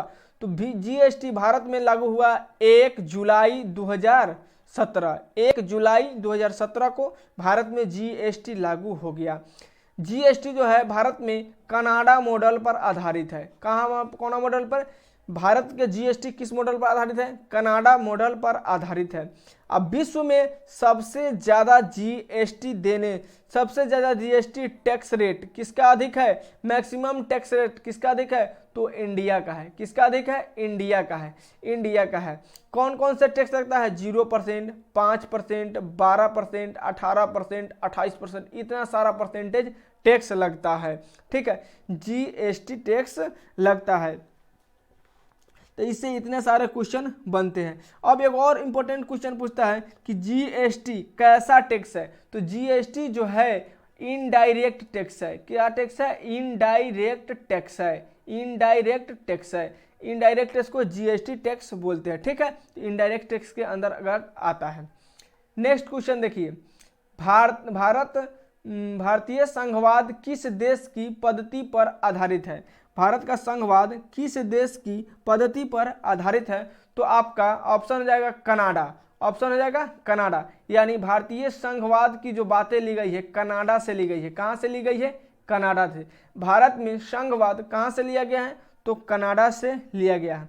अब बात करते हैं यूएसए, यहाँ पर ऑप्शन में है। तो यूएसए से क्या क्या लिया गया है? तो यूएसए से लिया गया है मूल अधिकार। क्या लिया गया है? फंडामेंटल राइट, मूल अधिकार यहीं से लिया गया है। उसके बाद महाभियोग, कहाँ पे? महाभियोग, महाभियोग भी यूएसए से लिया गया है। उसके बाद उपराष्ट्रपति का पद, उपराष्ट्रपति का पद कहाँ से लिया गया है? यूएसए से लिया गया है। उसके बाद अब कनाडा से बात करते हैं। तो कनाडा से तो एक संघवाद तो हो ही गया। उसके बाद है अवशिष्ट शक्ति का केंद्र। अवशिष्ट शक्ति का केंद्र, अवशिष्ट शक्ति का केंद्र कनाडा से ही लिया गया है। उसके बाद राज्यपाल की नियुक्ति, राज्यपाल की नियुक्ति, राज्यपाल की नियुक्ति कहाँ से? कनाडा से लिया गया है। अब नेक्स्ट देखते हैं, यहाँ पे ऑस्ट्रेलिया। ऑस्ट्रेलिया से कौन कौन सी चीजें लिया गया है? तो ऑस्ट्रेलिया से लिया गया है समवर्ती सूची। समवर्ती सूची सारे के सारे चीजें कहाँ से है? ऑस्ट्रेलिया से है। उसके बाद आपका संयुक्त अधिवेशन, संयुक्त अधिवेशन, संयुक्त अधिवेशन कहाँ से लिया गया है? तो आपका ऑस्ट्रेलिया से लिया गया है। संयुक्त अधिवेशन आर्टिकल 108 कहाँ पे है? आर्टिकल 108 में है। इसकी अध्यक्षता कौन करता है? लोकसभा के अध्यक्ष इसकी अध्यक्षता करते हैं। जर्मनी से क्या लिया गया है? तो जर्मनी से आपातकाल के समय, आपातकाल के समय जो मूल अधिकार है उसको क्या किया जाता है? सस्पेंड किया जाता है। जब आपातकाल लगेगा तो आप मूल अधिकार के लिए सुप्रीम कोर्ट में जाके नहीं चिल्लाइएगा। ये कहाँ से लिया गया है? जर्मनी से लिया गया है। इसको ध्यान रखेंगे। नेक्स्ट क्वेश्चन देखिए, उच्चतम न्यायालय को किस मामले के निर्णय के कारण संविधान के किस अनुच्छेद 21 के कार्य क्षेत्र का विस्तार कर शिक्षा के अधिकार में शामिल कर लिया गया है? तो उन्नी कृष्णन बनाम आंध्र प्रदेश। उन्नी कृष्णन बनाम आंध्र प्रदेश में अब शिक्षा के अधिकार को विस्तार करके उसमें अनुच्छेद 21 में जोड़ लिया गया है। ये भी याद रखेंगे, अनुच्छेद 21 के अंतर्गत ही आता है कि जो आपको ईपीडीएस से चावल जो मिलता है, चावल गेहूं जो मिलता है, चावल गेहूं और दाल, चावल गेहूं और दाल का जो संरक्षण होता है वह अनुच्छेद 21 के अंदर में है, वो मूल अधिकार के अंदर रखा गया है। इसको याद रखेंगे। नेक्स्ट क्वेश्चन देखिए, बंगाल के प्रथम गवर्नर जनरल कौन थे? बंगाल 24 नंबर है। बंगाल के प्रथम गवर्नर जनरल कौन थे? तो बंगाल के प्रथम गवर्नर जनरल कौन थे? इसका आंसर आप कमेंट बॉक्स में जल्दी देंगे, फटाफट दीजिए। तो बंगाल के प्रथम गवर्नर जनरल कौन थे? तो वारेन हेस्टिंग्स। कौन थे? Warren Hastings. इससे बहुत सारा क्वेश्चन पूछता है तो इसको याद रखेंगे। कैसे कैसे पूछेगा? सबसे पहले पूछेगा बंगाल में गवर्नर जनरल कौन था? गवर्नर। उसके बाद आ जाएगा गवर्नर जनरल। उसके बाद आ जाएगा गवर्नर जनरल बंगाल का, गवर्नर जनरल। तो फर्स्ट हो जाएगा, उसके बाद सेकेंड लास्ट हो जाएगा, फर्स्ट और लास्ट। उसके बाद गवर्नर जनरल जो हैगा, फर्स्ट गवर्नर जनरल कौन है और लास्ट गवर्नर जनरल कौन है? तो फर्स्ट जो है Robert Clive, Robert Clive first governor general Robert Clive है, first governor general Robert Clive. अंतिम की बात करें तो Warren Hastings, Warren Hastings, Warren Hastings. यही अंतिम गवर्नर बंगाल का गवर्नर जनरल हो गया, बंगाल का गवर्नर जनरल हो गया। तो गवर्नर जनरल याद हो गया, तो बंगाल का गवर्नर जनरल, प्रथम गवर्नर जनरल कौन है, वारेन हेस्टिंग्स। उसके बाद अंतिम जो हो गया विलियम बेंटिक, विलियम बेंटिक, अंतिम गवर्नर जनरल विलियम बेंटिक। उसके बाद आ जाता है भारत का गवर्नर, क्या होता है, भारत का गवर्नर। तो भारत का प्रथम गवर्नर कौन हो जाएगा, William Bentinck, William Bentinck, William Bentinck, William Bentinck हो जाएगा। अब उसके बाद आता है भारत का प्रथम गवर्नर। अब अंतिम की बात करें तो अंतिम लास्ट की बात करें तो लॉर्ड कैनिंग, कौन था, कैनिंगवा था। तो भारत का अंतिम गवर्नर जनरल कौन था, लॉर्ड कैनिंग, भारत का अंतिम गवर्नर जनरल लॉर्ड कैनिंग। और इसी को वायसराय बना दिया गया, क्या बना दिया गया, वायसराय। तो भारत का प्रथम वायसराय कौन हो गया, भारत का प्रथम वायसराय कौन हो गया, Lord Canning, Lord Canning, Bharat का प्रथम वायसराय लॉर्ड कैनिंग। और अंतिम का बात करें तो माउंट बेटन, लास्ट का बात करें तो माउंट बेटन, माउंट बेटन। तो भारत का अंतिम वायसराय कौन हो गया, माउंट बेटन। लेकिन क्वेश्चन पूछता है कि स्वतंत्र भारत का पहला गवर्नर जनरल, स्वतंत्र भारत का पहला governor general lord Mountbatten, ठीक है। उसके बाद स्वतंत्र भारत का अंतिम governor general C Rajagopalachari, C Rajagopalachari, C Rajagopalachari, CRC, स्वतंत्र भारत का अंतिम गवर्नर जनरल हो जाएगा। तो इतना तो आपको याद हो गया होगा। अगर गवर्नर जनरल से कोई क्वेश्चन पूछे तो उसको याद रखना है, भूलना नहीं है। पहले गवर्नर होगा, उसके बाद गवर्नर जनरल, उसके बाद भारत का गवर्नर, उसके बाद भारत का वायसराय हो जाएगा, उसके बाद खलास हो जाएगा, इस सब का काम समाप्त हो जाता है। नेक्स्ट क्वेश्चन देखिए, नेक्स्ट है 25 नंबर कि निम्नलिखित में से किस देश में अमेजन नदी बहती है। तो अमेजन नदी ब्राजील में बहती है, किस में बहती है, ब्राजील में बहती है। अमेजन नदी कहाँ पे बहती है, ब्राजील में बहती है, ब्राजील में बहती है। तो अमेजन नदी ब्राजील में। संयुक्त राज्य अमेरिका की बात करें तो मिसिसिपी नदी कहाँ पे, मिसिसिपी नदी अमेरिका में, मिसिसिपी नदी अमेरिका में। फ्रांस की बात करें तो सीन नदी, फ्रांस के सीन नदी, फ्रांस के सीन नदी, फ्रांस में सीन नदी। कनाडा की बात करें तो सेंट लॉरेंस, सेंट लॉरेंस नदी, कनाडा में सेंट लॉरेंस, सेंट लॉरेंस नदी कनाडा में। अमेरिका में मिसिसिपी नदी, फ्रांस में सीन नदी, ब्राजील का जो है अमेजन नदी। विश्व की सबसे चौड़ी नदी कौन सी है, तो अमेजन नदी। विश्व की सबसे लंबी नदी कौन सी है, तो नील नदी। कहाँ से निकलती है, तो विक्टोरिया झील से निकलती है, ठीक है, विक्टोरिया झील से निकलती है। यहाँ पर रोम की बात करें तो टाइबर, जर्मनी में राइन, रोम में टाइबर, टाइबर, और जर्मनी में राइन, जर्मनी में राइन। तो आप इसको याद रखेंगे, इतना सारे क्वेश्चन पूछ देता है, ठीक है। नेक्स्ट, जापान के किस पूर्व प्रधानमंत्री को नारा शहर में भाषण देने के दौरान गोली लगने के बाद मौत हो गई। तो जापान के प्रधानमंत्री थे शिंजो आबे, कौन थे, शिंजो आबे। इनको गोली मारकर हत्या कर दिया गया है, शिंजो आबे को। शिंजो आबे के वजह से ही भारत सरकार, भारत मोदी जी में बहुत अच्छा रिलेशन बन गया, भारत और जापान में बहुत अच्छा रिलेशन बन गया, जिससे बहुत सारे समझौता भी हुए हैं और एक साथ कार्य चल भी रहा है। उसके बाद 27 नंबर है, सह्याद्री पर्वत श्रृंखला का अन्य नाम क्या है। सह्याद्री पर्वत श्रृंखला का अन्य नाम है पश्चिमी घाट। क्या है, पश्चिमी घाट। पश्चिमी घाट, जैसे ये भारत हो गया ना, तो भारत के ये जो है क्षेत्र वाले होते हैं, पर्वत वाले क्षेत्र, इसको बोलते हैं सह्याद्री, इसको बोलते हैं पूर्वी घाट।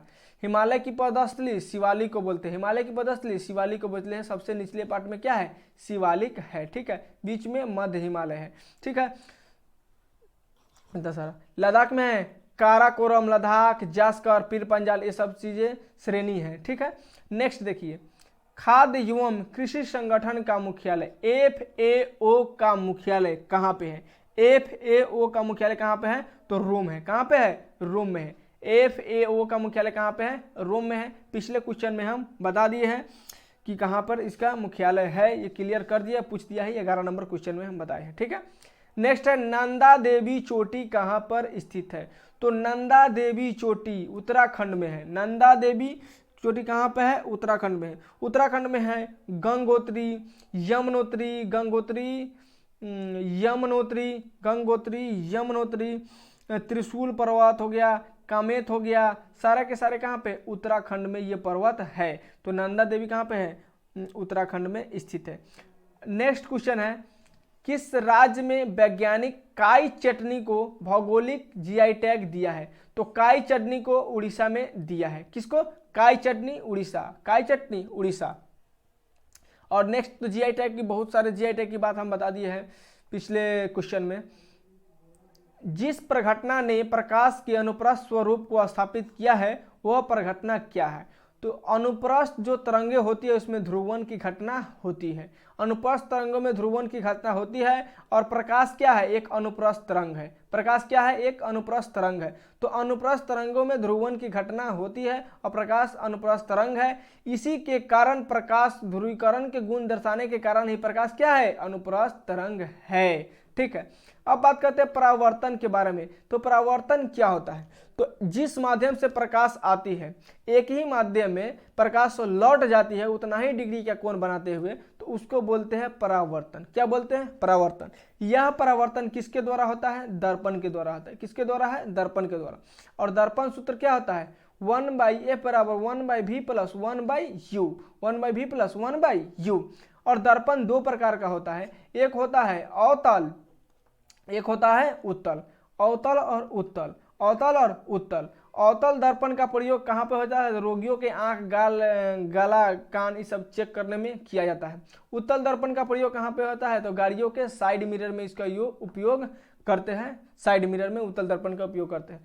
टॉर्च में भी वो अवतल दर्पण का प्रयोग करते हैं। इसी का एक भाई है अपवर्तन। क्या है? अपवर्तन। तो अपवर्तन क्या होता है? एक माध्यम में नहीं होता है। ये कितने माध्यम में होता है? एक से अधिक, दो माध्यम में होता है। यानी किसी एक माध्यम से प्रकाश आता है और दूसरे माध्यम में लौट जाता है, तो उसको बोलते हैं अपवर्तन। यह अपवर्तन जो होता है लेंस के द्वारा होता है। किसके द्वारा होता है? लेंस के द्वारा। तो लेंस भी दो प्रकार का होता है, अवतल लेंस, उत्तल लेंस। इसका सूत्र होता है 1/f बराबर 1/v माइनस 1/u।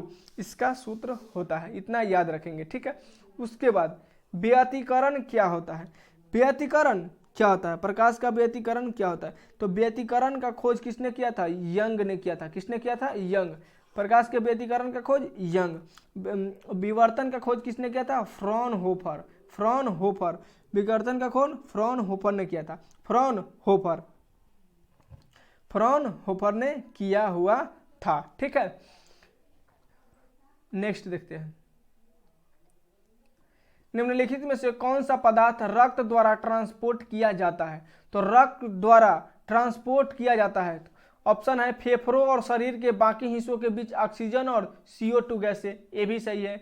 यकृत और या गुर्दे द्वारा डिऑक्सिफाई या हटाए जाने वाले अवशिष्ट उत्पाद, ये भी सही है। पाचन क्रिया में पोषक तत्व, ये भी सही है। यानी ऑप्शन नंबर डी सही हो जाएगा। तो रक्त द्वारा ट्रांसपोर्ट इतने सारे कार्य को किया जाता है। उसके बाद देखिए क्लोरोफिल में क्या होता है? तो क्लोरोफिल में होता है मैग्नीशियम। क्या होता है? मैग्नीशियम। क्लोरोफिल कितने प्रकार का होता है? तो 4 प्रकार का होता है। क्लोरोफिल ए, क्लोरोफिल बी, उसके बाद कैरोटीन, उसके बाद होता है जेंथोफिल। जेंथोफिल। तो कैरोटीन के कारण क्या होता है? पीला। कैरोटीन के कारण पीला, जेंथोफिल के कारण लाल। जेंथोफिल क्लोरोफिल के कारण पत्ती लाल हो जाता है, कैरोटीन के कारण पीला हो जाता है। ए और बी ये दोनों के दोनों हरा होता है। दोनों के दोनों हरा होता है। किसके लिए? मैग्नीशियम के कारण ही ये दोनों के दोनों हरा होता है। तो क्लोरोफिल कहाँ पाया जाता है? तो पौधों के पत्तियों में। पौधों के जो पत्ती में जो होता है छोटे छोटे जो रंध्र होते हैं जिसको बोलते हैं स्टोमाटा। स्टोमाटा के अंदर होता है थैलेकाइंड। थैलेकाइंड, थैलेकाइंड जो होता है, थैलेकाइंड के अंदर होता है ग्राना। और ग्राना जो होता है अपना गोल गोल संरचना बहुत सारे समूह में मिल करके क्या बनाते हैं? क्लोरोफिल। उसके कुछ परत जम जाता है जिसको बोलते हैं क्लोरोफिल। हरे रंग के परत जमता है उसको बोलते हैं क्लोरोफिल। और यह क्लोरोफिल मैग्नीशियम के कारण क्या होता है? हरा होता है। नेक्स्ट क्वेश्चन है, शहद जिसमें शक्कर को उच्च सांद्रता पाई जाती है सड़ता नहीं है, क्योंकि? तो क्योंकि के लिए इसका ऑप्शन छुप गया है, जिसको लेकर आते हैं।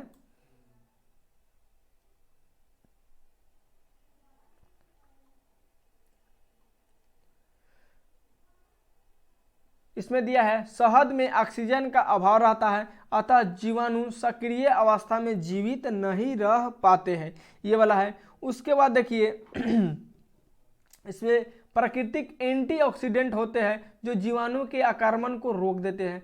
उच्च पराशरणीय सामर्थ्य को घोल से पानी निकल जाने के कारण जीवित सक्रिय अवस्था में जीवित नहीं रह पाते। ये वाला ऑप्शन आपका सही हो जाएगा। तो शहद इस वजह से आपका सक्रिय होता है। नेक्स्ट देखिए, निम्नलिखित में से कौन सा एक प्राकृतिक पॉलीमर है? पॉलीमर का मतलब होता है बहुलक। पॉलीमर का होता है बहुलक। पॉलीमर मतलब बहुलक। और वो भी पूछ रहा है प्राकृतिक, वो भी पूछ रहा है प्राकृतिक। तो प्राकृतिक जो बहुलक होता है वह क्या होता है? या तो पादप से मिलेगा या तो मानव से मिलेगा। वो बनाया नहीं जाता है, वो पादप शरीर या मानव शरीर में पाया जाता है। तो आप इस ऑप्शनों में देखिए कि किसमें पाया जाता है। तो स्टार्च जो है मानव के शरीर में पाया जाता है। सेलुलोज भी मानव के शरीर में पाया जाता है। स्टार्च हो गया, सेलुलोज हो गया, कुछ रबर हो गया। रबर जो है पादप से प्राप्त होते हैं। पादप के दूध जो लैटेक्स होता है ना, उससे मिलता है। तो ये सब क्या है? प्राकृतिक पॉलीमर है। पॉलीमर का मतलब होता है एक जो छोटे छोटे एकलक मिलके बहुत सारे बहुलक बनाते हैं, उसी को बोलते हैं पॉलीमर। क्या बोलते हैं? पॉलीमर बोलते हैं। नाइलॉन जो है सिंथेटिक पॉलीमर है। उसके बाद पॉलीथीन जो है सिंथेटिक पॉलीमर है, क्योंकि ये एथीन के पॉलीमर से बना हुआ है। उसके बाद बेकेलाइट। बेकेलाइट जो है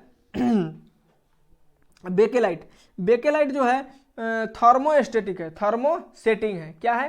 थर्मोसेटिंग। बेकेलाइट क्या है? थर्मोसेटिंग है। बेकेलाइट थर्मोसेटिंग है। ठीक है। तो पादप और जंतु से जो भी मिलेगा वो सब क्या है? प्राकृतिक बहुलक है। तो इसमें स्टार्च हो गया, प्राकृतिक में सेलुलोज हो गया, और प्रोटीन भी क्या है? प्राकृतिक बहुलक है। प्रोटीन भी प्राकृतिक बहुलक है। प्रोटीन प्राकृतिक बहुलक है। लेकिन प्राकृतिक प्लास्टिक की बात करें, प्राकृतिक नेचुरल प्लास्टिक की बात करें तो उसको बोलेंगे लाह। लाह जो लाठी जो पहनती है ना और उसको बोलते हैं लाह। लाह किसको बोलते हैं?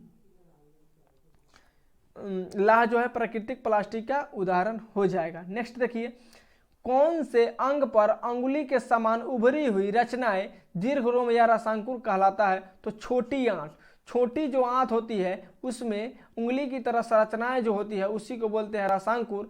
छोटी आंत में पाया जाता है। जो भोजन पचता है उसको चूसने का कार्य करता है पोषक तत्वों को, उसी को दीर्घरोम बोलते हैं। उंगली की तरह संरचनाएं होती है जिसकी वजह से जो उसमें जो पचा हुआ पदार्थ रहता है उसको अवशोषित पदार्थ करता है, लाभदायक पदार्थ को अवशोषित कर लेता है।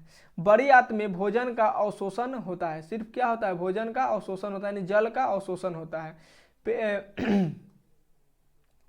निम्नलिखित 37 नंबर है, निम्नलिखित में से कौन सा एक सदिश मात्रा नहीं है?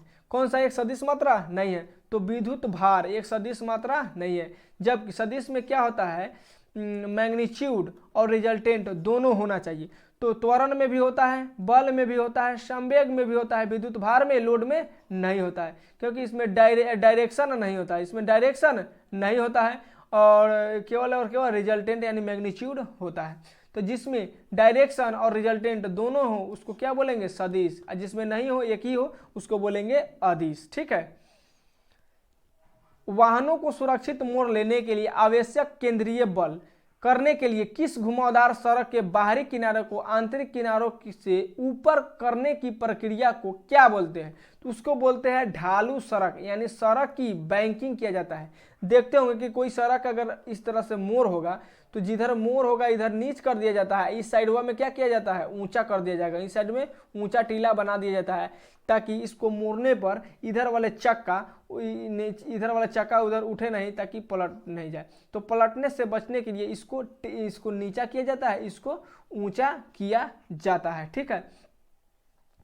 नेक्स्ट देखिए, समभारिक क्या है? समभारिक क्या होते हैं? तो ऐसे तत्व जिनकी परमाणु संख्या समान होती है लेकिन द्रव्यमान संख्या भिन्न होती है, इसको बोलते हैं। एकदम गलत है। परमाणु संख्या समान होगा उसको बोलेंगे समस्थानिक। क्या बोलेंगे?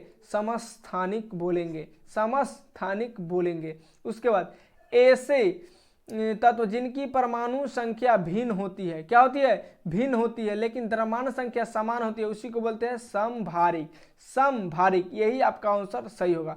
समभारिक, इसको अंग्रेजी में आइसोबार भी बोलते हैं। तो एग्जामिनर घुमा घुमा के पूछता है इसी को। तो अंग्रेजी में बोलते हैं आइसोबार, हिंदी में बोलते हैं समभारिक। समस्थानिक को इंग्लिश में बोलते हैं आइसोटोप। आइसोटोप, यानी टॉप मतलब जगह बताता है, तो इससे याद रखेंगे आइसोटोप मतलब समस्थानिक। ये आपका आंसर सही हो जाएगा।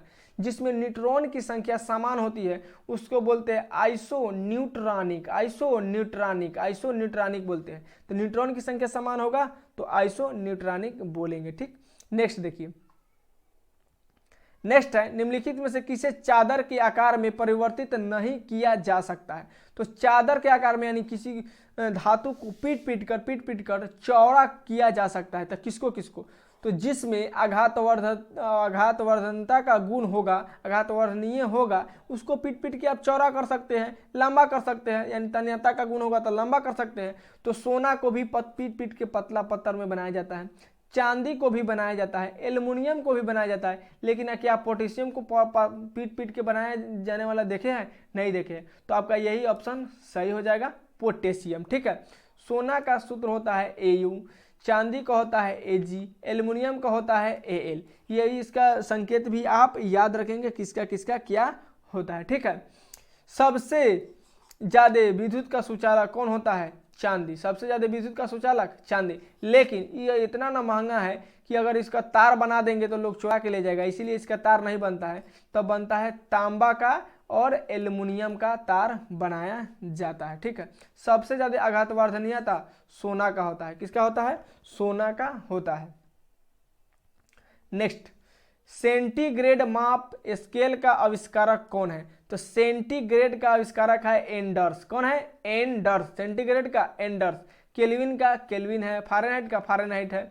नेक्स्ट देखिए 42 नंबर है, 1 नैनोमीटर क्या होता है? तो 1 नैनोमीटर 10 के पावर, 1 नैनोमीटर 10 के पावर -7 के बराबर होता है। अब कहेंगे कैसे? तो नैनो का मतलब होता है, नैनो का मतलब होता है 10 के पावर -9, और मीटर लगा देंगे तो 100 से गुना हो जाएगा। तो 10 के पावर -9 गुने 100 के पावर 2, तो 10 के पावर -7 सेंटीमीटर। यहाँ सेंटीमीटर में दिया हुआ है, क्या है? सेंटीमीटर में दिया हुआ है, मीटर में पूछ रहा है, तो इतना सेंटीमीटर हो जाएगा। ठीक है, नेक्स्ट देखिए, सेल्सियस स्केल पर मानव शरीर का सामान्य तापमान होगा। तो सेल्सियस स्केल में मानव शरीर का सामान्य तापमान होता है 37 डिग्री। कितना होता है? 37 डिग्री सेल्सियस, जो कि 36.9 डिग्री यही के समथिंग होता है। तो सी नंबर आपका सही हो जाएगा। लेकिन अगर फारेनहाइट में पूछे तो 98 डिग्री फारेनहाइट होता है। तो मानव का बुखार कितना होना चाहिए? 98.4 डिग्री फारेनहाइट बुखार होना चाहिए। ठीक है, नेक्स्ट है, विश्व में कौन सा सर्वाधिक पाया जाने वाला तत्व है? वर्ल्ड में सबसे ज्यादा पाया जाने वाला तत्व कौन सा है? तो वर्ल्ड में सबसे ज्यादा पाए जाने वाला तत्व, सबसे ज्यादा पाए जाने वाला तत्व है ऑक्सीजन। इसका ट्रिक होता है ओसियाल फेंकना, यानी सबसे ज्यादा पाए जाने वाला तत्व, सबसे ज्यादा पाए जाने वाला तत्व ओसियाल फेंकना। तो ऑक्सीजन जो है तत्व जो है सबसे ज्यादा विश्व में मात्रा में पाया जाता है। उसके बाद अर्धचालक की बात करें तो सिलिकॉन हो जाएगा, धातु की बात करें तो एल्युमिनियम हो जाएगा, धातु की बात करें तो एल्युमिनियम हो जाएगा सबसे ज्यादा मात्रा में पाए जाने वाला। ठीक है, इसलिए अगर पूछ दे कि सबसे ज्यादा यौगिक कौन बनाता है तो कार्बन बनाता है। सबसे ज्यादा यौगिक कौन बनाता है? कार्बन बनाता है। हाइड्रोजन के कितने समस्थानिक है? तो 3 समस्थानिक है। हाइड्रोजन के 3 समस्थानिक है, हाइड्रोजन के 3। ऑक्सीजन के भी 3 समस्थानिक है, ऑक्सीजन के भी 3 समस्थानिक है। स्टेनलेस स्टील, स्टेनलेस स्टील किसका मिश्रण है? तो स्टेनलेस स्टील में होता है लोहा होता है, क्रोमियम होता है, मैग्नीज होता है। उसके बाद इसमें कार्बन मिलाया दिया जाता है ताकि इसमें जंग न लगे और मजबूत हो जाए। तो फेरस, क्रोमियम, मैग्नीज, कार्बन किसका है? ऑप्शन नंबर सी इसका मैच कर रहा है, स्टेनलेस स्टील का हो जाएगा। किसका हो जाएगा? स्टेनलेस स्टील का हो जाएगा, ऑप्शन नंबर सी। लेकिन कुछ इंपॉर्टेंट चीज और पूछ देता है। क्या पूछ देता है कि अगर कॉपर और जिंक मिला दे, क्या मिला दे? कॉपर और जिंक मिला दे तो क्या बन जाएगा? तो कॉपर और जिंक मिला देंगे तो पीतल बन जाएगा। क्या बन जाएगा? पीतल। तो पीतल किसका किसका मिश्रण है? तो कॉपर और जिंक का मिश्रण है। लेकिन इसी में पूछ देगा कॉपर और जिंक, कॉपर प्लस जिंक, लेकिन यहाँ पे हो जाएगा 20%। कितना हो जाएगा? 20%। तो इसी को बोलेंगे डच मेटल। क्या बोलेंगे, डच मेटल। तो कॉपर जिंक ये भी है, कॉपर जिंक ये भी है, लेकिन इसमें रहता है जिंक 12%, इसमें रहता है 20%, यानी इसमें कॉपर जो हो जाएगा 88% हो जाएगा, इसमें कॉपर 80% हो जाएगा। तो डच मेटल में कॉपर की मात्रा कम होती है और जो पीतल होती है उसमें कॉपर की मात्रा ज़्यादा होती है, तो इसको याद रखेंगे। उसके बाद देखिए कॉपर और एसेन, कॉपर और टीन, कॉपर और टीन को मिलाएंगे ना तो कांसा बन जाएगा। क्या बन जाएगा, कांसा बन जाएगा। और इसी कॉपर और टीन, इसी कॉपर और टीन को 20% में कर देंगे, कॉपर और टीन को 20% में कर देंगे तो ये हो जाएगा बेल मेटल। क्या हो जाएगा, बेल मेटल। तो इसी को घुमा घुमा के क्वेश्चन पूछता है, इसमें फंस जाता है, तो फंसना नहीं है। तो कॉपर एसेन कांसा को, कॉपर एसेन अगर 20% हो जाएगा तो इसी को क्या बोलेंगे, बेल मेटल। क्या बोलेंगे, बेल मेटल। इसी कॉपर और टीन में फास्फोरस मिला देंगे तो ये हो जाएगा मुद्रा धातु। क्या हो जाएगा, मुद्रा धातु। तो मुद्रा धातु में कौन कौन सी चीजें होती है, तो कॉपर टीन और फास्फोरस, कॉपर टीन और फास्फोरस मुद्रा धातु। लेकिन इसी कॉपर टीन और टीन में जिंक मिला देंगे, कॉपर टीन में जिंक मिला देंगे तो जिंक मिला देने से ये हो जाएगा गन मेटल।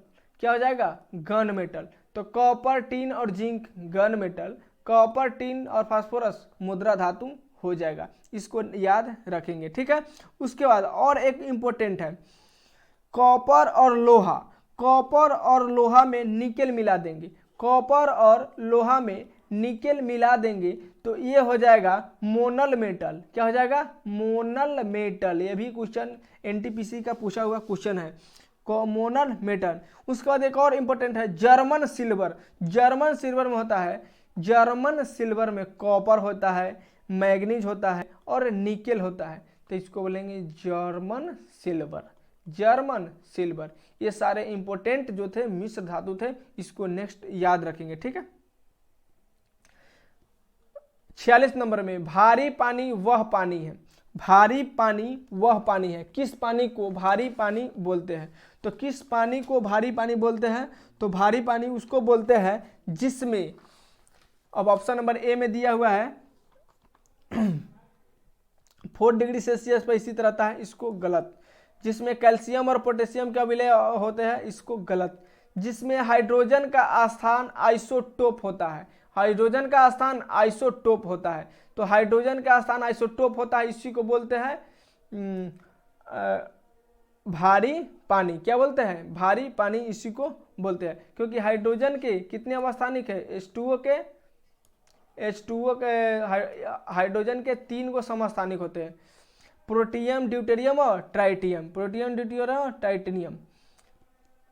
अस्थि और दांत निर्माण हेतु निम्नलिखित में से किसकी आवश्यकता होती है, तो अस्थि यानी हड्डी और दांत में ज्यादा मात्रा में कैल्शियम और फास्फोरस पाए जाते हैं, कैल्शियम और फास्फोरस पाए जाते हैं। जिसके हड्डी में फास्फोरस ज्यादा होता है, जिसके हड्डी में फास्फोरस ज्यादा होता है उसका हड्डी जल जाता है, जल्दी से जल्दी जल जाएगा, और जिसके हड्डी में फास्फोरस नहीं होगा उसका हड्डी जल्दी नहीं जलता है, ठीक है। तो अस्थि और दांत में सबसे ज्यादा मात्रा में क्या होगा, कैल्शियम और फास्फोरस पाया जाता है। मानव शरीर में क्षुद्रांत के 3 संरचनात्मक भागों की लंबाई के अनुसार बताना है। ह्रासमान यानी सबसे बड़ा कौन होगा, तो सबसे बड़ा होगा शेषांत्र, दूसरा होगा मध्यांत्र, तीसरा होगा ग्रहणी, तीसरा होगा ग्रहणी।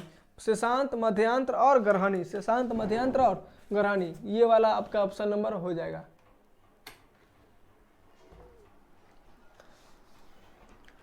उसके बाद देखिए अलसी किसका प्रचुर स्रोत है, अलसी जो है किसका प्रचुर स्रोत है, तो अलसी जो है ओमेगा 3 वाष्यीय अम्ल का प्रचुर स्रोत है, ओमेगा 3 वाष्यीय अम्ल का प्रचुर स्रोत है। विटामिन सी से कौन सा रोग होता है, स्कर्वी। कौन सा रोग होता है, स्कर्वी। विटामिन सी से स्कर्वी, विटामिन सी से स्कर्वी, विटामिन सी से स्कर्वी रोग हो जाता है, ठीक है। अगर अग्नाशय, नेक्स्ट क्वेश्चन है, अगर अग्नाशय में खराबी हो तो क्या होगा। अग्नाशय क्या करता है, पैनक्रियाज इसका बोलते हैं, पैनक्रियाज, पैनक्रियाज इसको अंग्रेजी में बोलते हैं। अग्नाशय जो होता है मेन काम करता है इंसुलिन और ग्लूकागोन को नियंत्रित करता है, इंसुलिन और ग्लूकागोन नियंत्रित करता है। इंसुलिन नियंत्रित करने से डायबिटीज यानी मधुमेह रोग, मधुमेह रोग हो जाएगा। अगर पैनक्रियाज खराब हुआ तो डायबिटीज रोग हो जाएगा, क्योंकि पैनक्रियाज के खराब होने से इंसुलिन का स्राव नहीं होता है, इसको नहीं होने से डायबिटीज की मात्रा बढ़ने लगती है। तो भारत को मधुमेह रोगों का देश बोला जाता है। भारत को क्या बोलता है? मधुमेह रोगों का देश किसको बोलते हैं? भारत। मधुमेह रोगों का देश किसको बोलते हैं? भारत। मधुमेह रोगों का देश भारत को बोलते हैं। ठीक है, तो अग्नाशय खराब होगा तो इंसुलिन और ग्लूकागोन नहीं बनेगा, रक्त निर्माण बंद हो जाएगा। ये कैसा बात है? रक्त तो बनता है बोन मैरो में। कहाँ में बनता है? Bone marrow. रक्त का निर्माण कहाँ होता है? बोन मैरो में। और एस्पिलिन में ये क्या हो जाती है? मर जाती है। टेम्परेचर बढ़ जाएगा, ये गलत है। रक्तचाप नहीं बढ़ेगा। पाचन क्रिया ठीक नहीं होगी। पाचन क्रिया से क्या मतलब है? अगर लीवर खराब होगा तो पाचन क्रिया ठीक से काम नहीं करेगी, क्योंकि लीवर जो होता है लीवर जो है पीत रस का स्राव करता है। यह पीत रस जो होता है खाना के पचाने में मदद करता है। नेक्स्ट देखिए, निम्नलिखित में कौन सा देश इच्छा मृत्यु को कानूनी बनाने वाला विश्व का प्रथम देश बन गया है? तो विश्व का प्रथम देश बन गया है नीदरलैंड। कौन बन गया है? नीदरलैंड। यानी इच्छा से आप मृत्यु कर सकते हैं, वो बन गया है नीदरलैंड। नेक्स्ट है, एक कक्षा में विद्यार्थी कितना है? 2209। यानी मैथ का क्वेश्चन है, इसका ऑप्शन नंबर हो जाएगा ए। इसका ऑप्शन हो जाएगा ए। उसके बाद 53 नंबर का हो जाएगा डी। 53 नंबर का डी। उसके बाद शिव कुमार शर्मा किसके प्रसिद्ध वादक है? शिव कुमार शर्मा संतूर वादक है। और इससे रिलेटेड जितने सारे वादक है इसका पिछले क्वेश्चन में बता दिए हैं, उसको आप देख लेंगे। नेक्स्ट है, मैथ का क्वेश्चन है, इसका ऑप्शन बता देते हैं।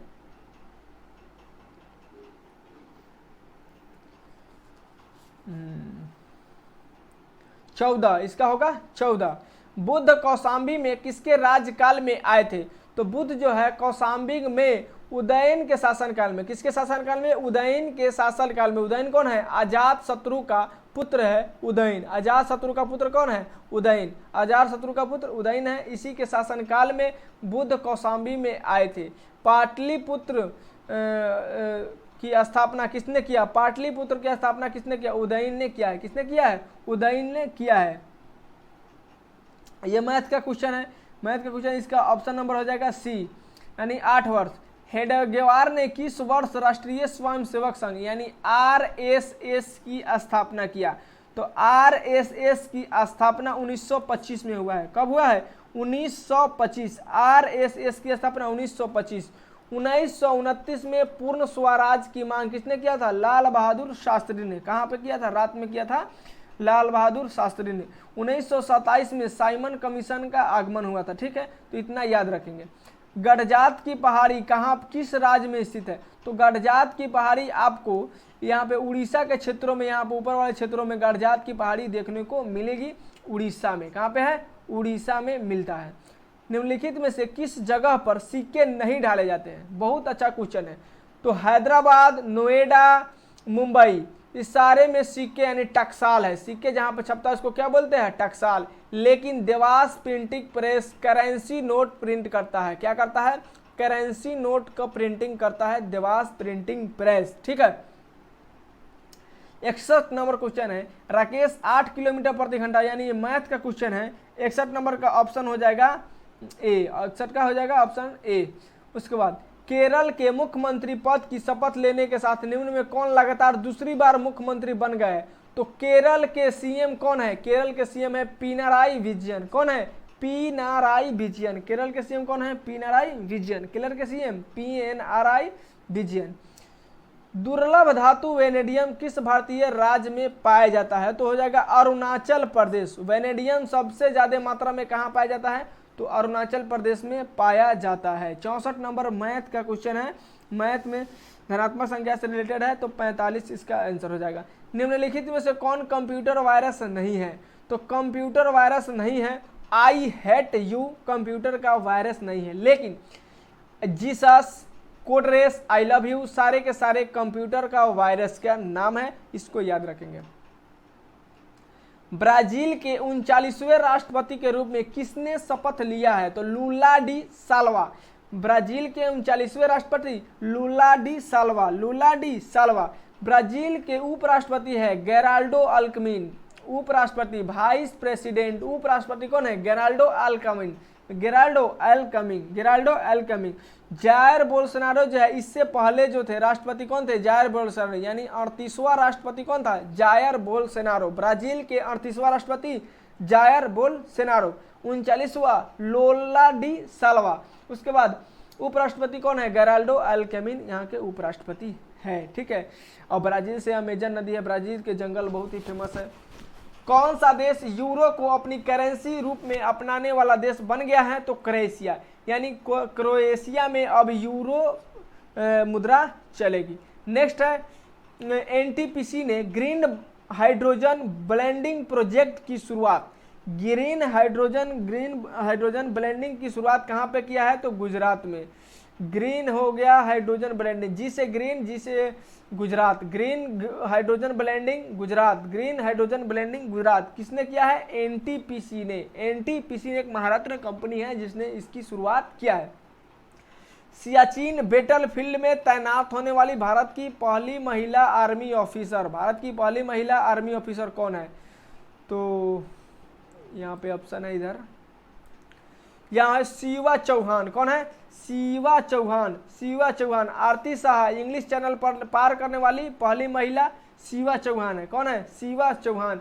पूजा सिंह जो है ये जो है पहली महिला एम्बुलेंस ड्राइवर है, पहली महिला एम्बुलेंस ड्राइवर, पहली महिला एम्बुलेंस ड्राइवर शिवा चौहान, पूजा सिंह है।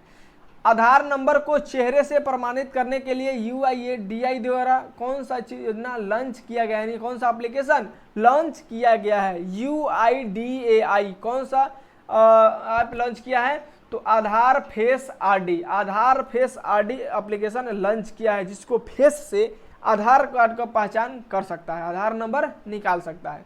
ठीक है।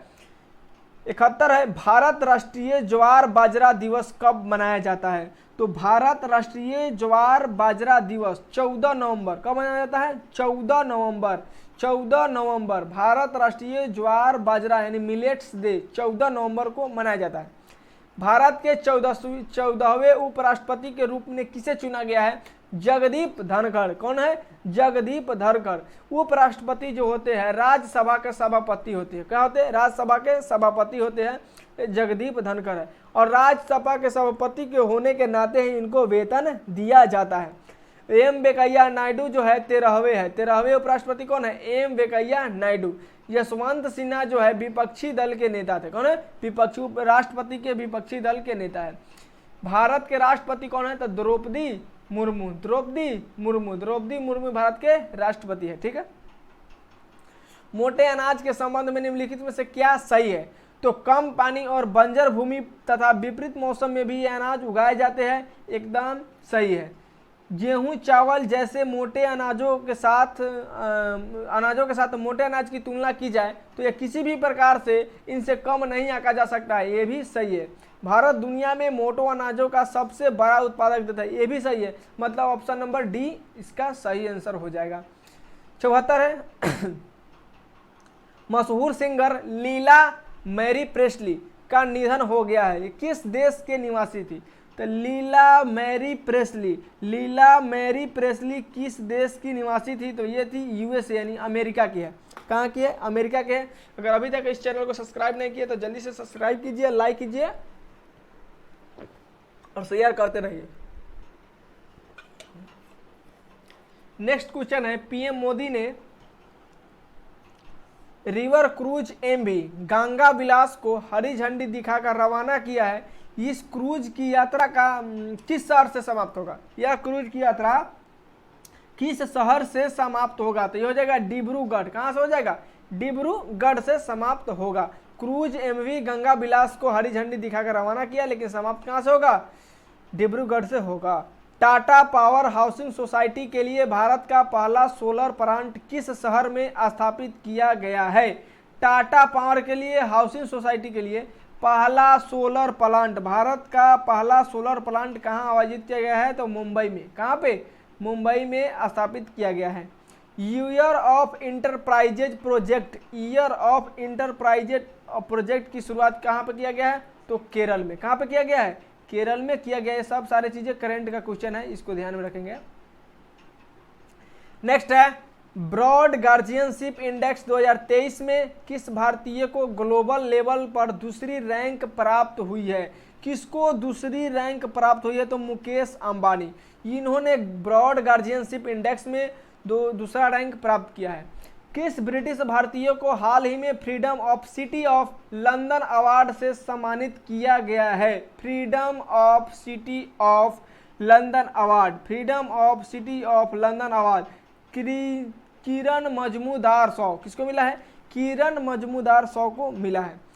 कौन सी कंपनी रेल वायर ग्राहकों के लिए इंटरनेट प्रोटोकॉल टेलीविजन यानी आईपीटीवी सर्विस 26 जनवरी से लॉन्च की, तो वो हो जाएगा रेलटेल कंपनी। रेल वायर कौन देगा, रेलटेल। रेल वायर रेलटेल, यही रेलटेल आपको रेल वायर में इंटरनेट सुविधा प्रदान करेगी। ठीक है,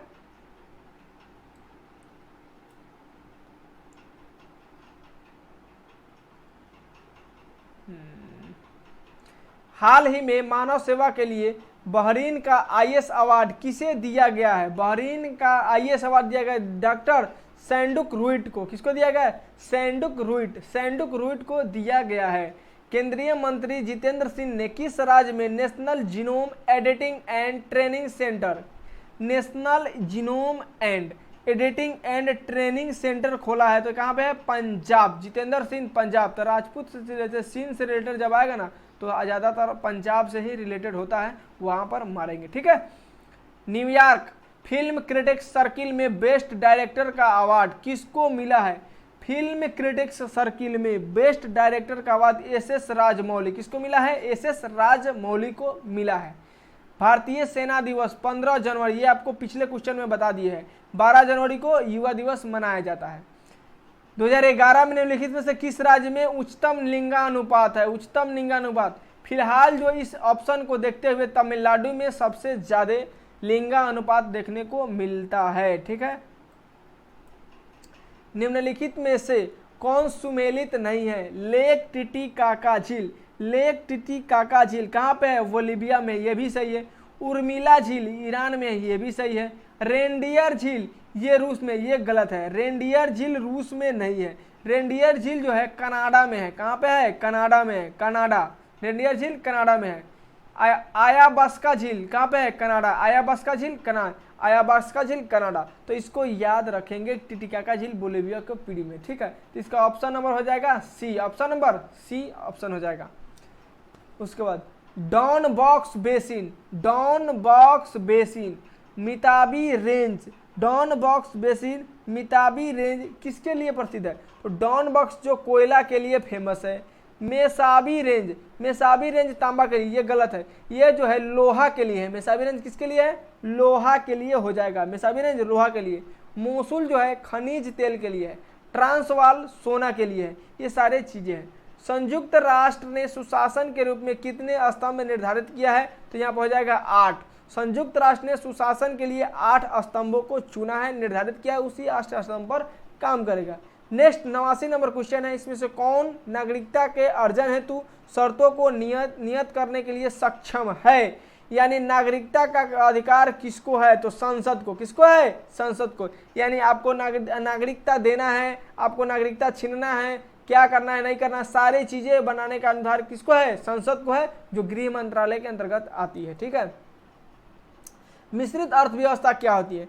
इस अर्थव्यवस्था में जो होती है ना, जो इस अर्थव्यवस्था में सरकारें भी होती है और प्राइवेट भी होती है। सरकारी संस्था और प्राइवेट संस्था दोनों मिलकर काम करती है, तो उसी को बोलते हैं मिश्रित अर्थव्यवस्था। तो यहाँ राष्ट्रीय अर्थव्यवस्था के सार्वजनिक क्षेत्र के साथ साथ निजी क्षेत्र भी विद्यमान है। यही आपका ऑप्शन नंबर बी सही हो जाएगा। नेक्स्ट क्वेश्चन देखिए, आईडीए की स्थापना, आईडीए की स्थापना कब हुआ था, तो 1960। यानी आईडीए का फुल फॉर्म होता है international development organisation. International develop, I से इंटरनेशनल, डी से डेवलपमेंट, ए से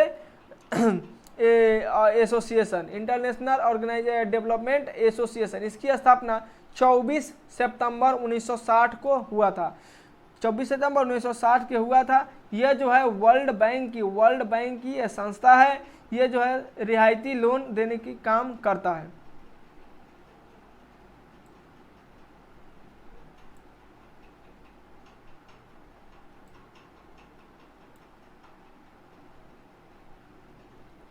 राष्ट्रीय शेयर बाजार की संतुष्टि 1991 में किस समिति ने किया था? तो फेरवानी समिति ने। किसने किया था? तो फेरवानी समिति ने किया था। तो शेयर बाजार की संतुष्टि फेरवानी समिति ने किया था। किसने किया था?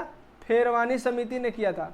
शेयर बाजार की संतुष्टि फेरवानी समिति ने किया हुआ था। नेक्स्ट देखिए, चिलैया समिति और राज समिति। तो चिलैया समिति टैक्स से है और राजमनार समिति भी टैक्स से है।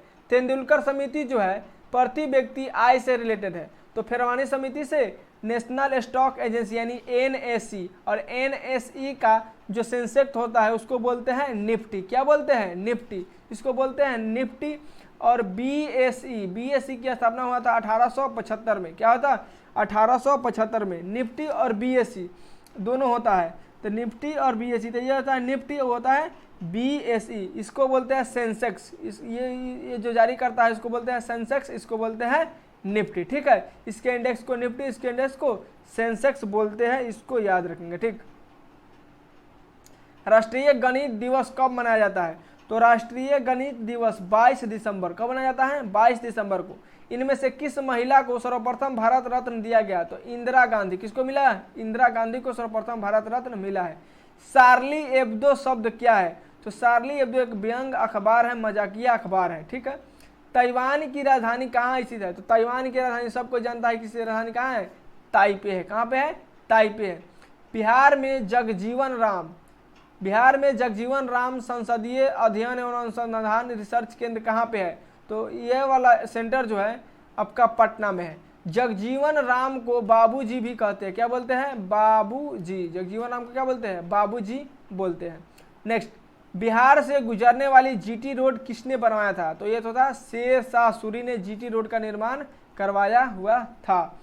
बिहार में धार्मिक जनगणना 2011 के अनुसार निम्नलिखित में से कौन सा समुदाय जनसंख्या सबसे न्यूनतम है? तो सबसे न्यूनतम की बात करें तो बौद्ध है। बौद्ध की जनसंख्या सबसे कम है। बिहार के किस जगह पॉपुलेशन रिसर्च सेंटर खोला जाएगा? तो पटना में। बिहार के पटना में पॉपुलेशन रिसर्च सेंटर खोला जाएगा। तो आई होप ये वीडियो आपको बहुत अच्छी तरीके से समझ में आया होगा। सारे के सारे क्वेश्चन का पोस्टमार्टम हो चुका है, बहुत अच्छे तरीके से आपको समझ में आया होगा, अच्छा लगा होगा। चैनल को सब्सक्राइब करेंगे, वीडियो को लाइक करके दोस्तों में शेयर करते हुए चले जाएंगे। ठीक है, तब तक के लिए जय हिंद।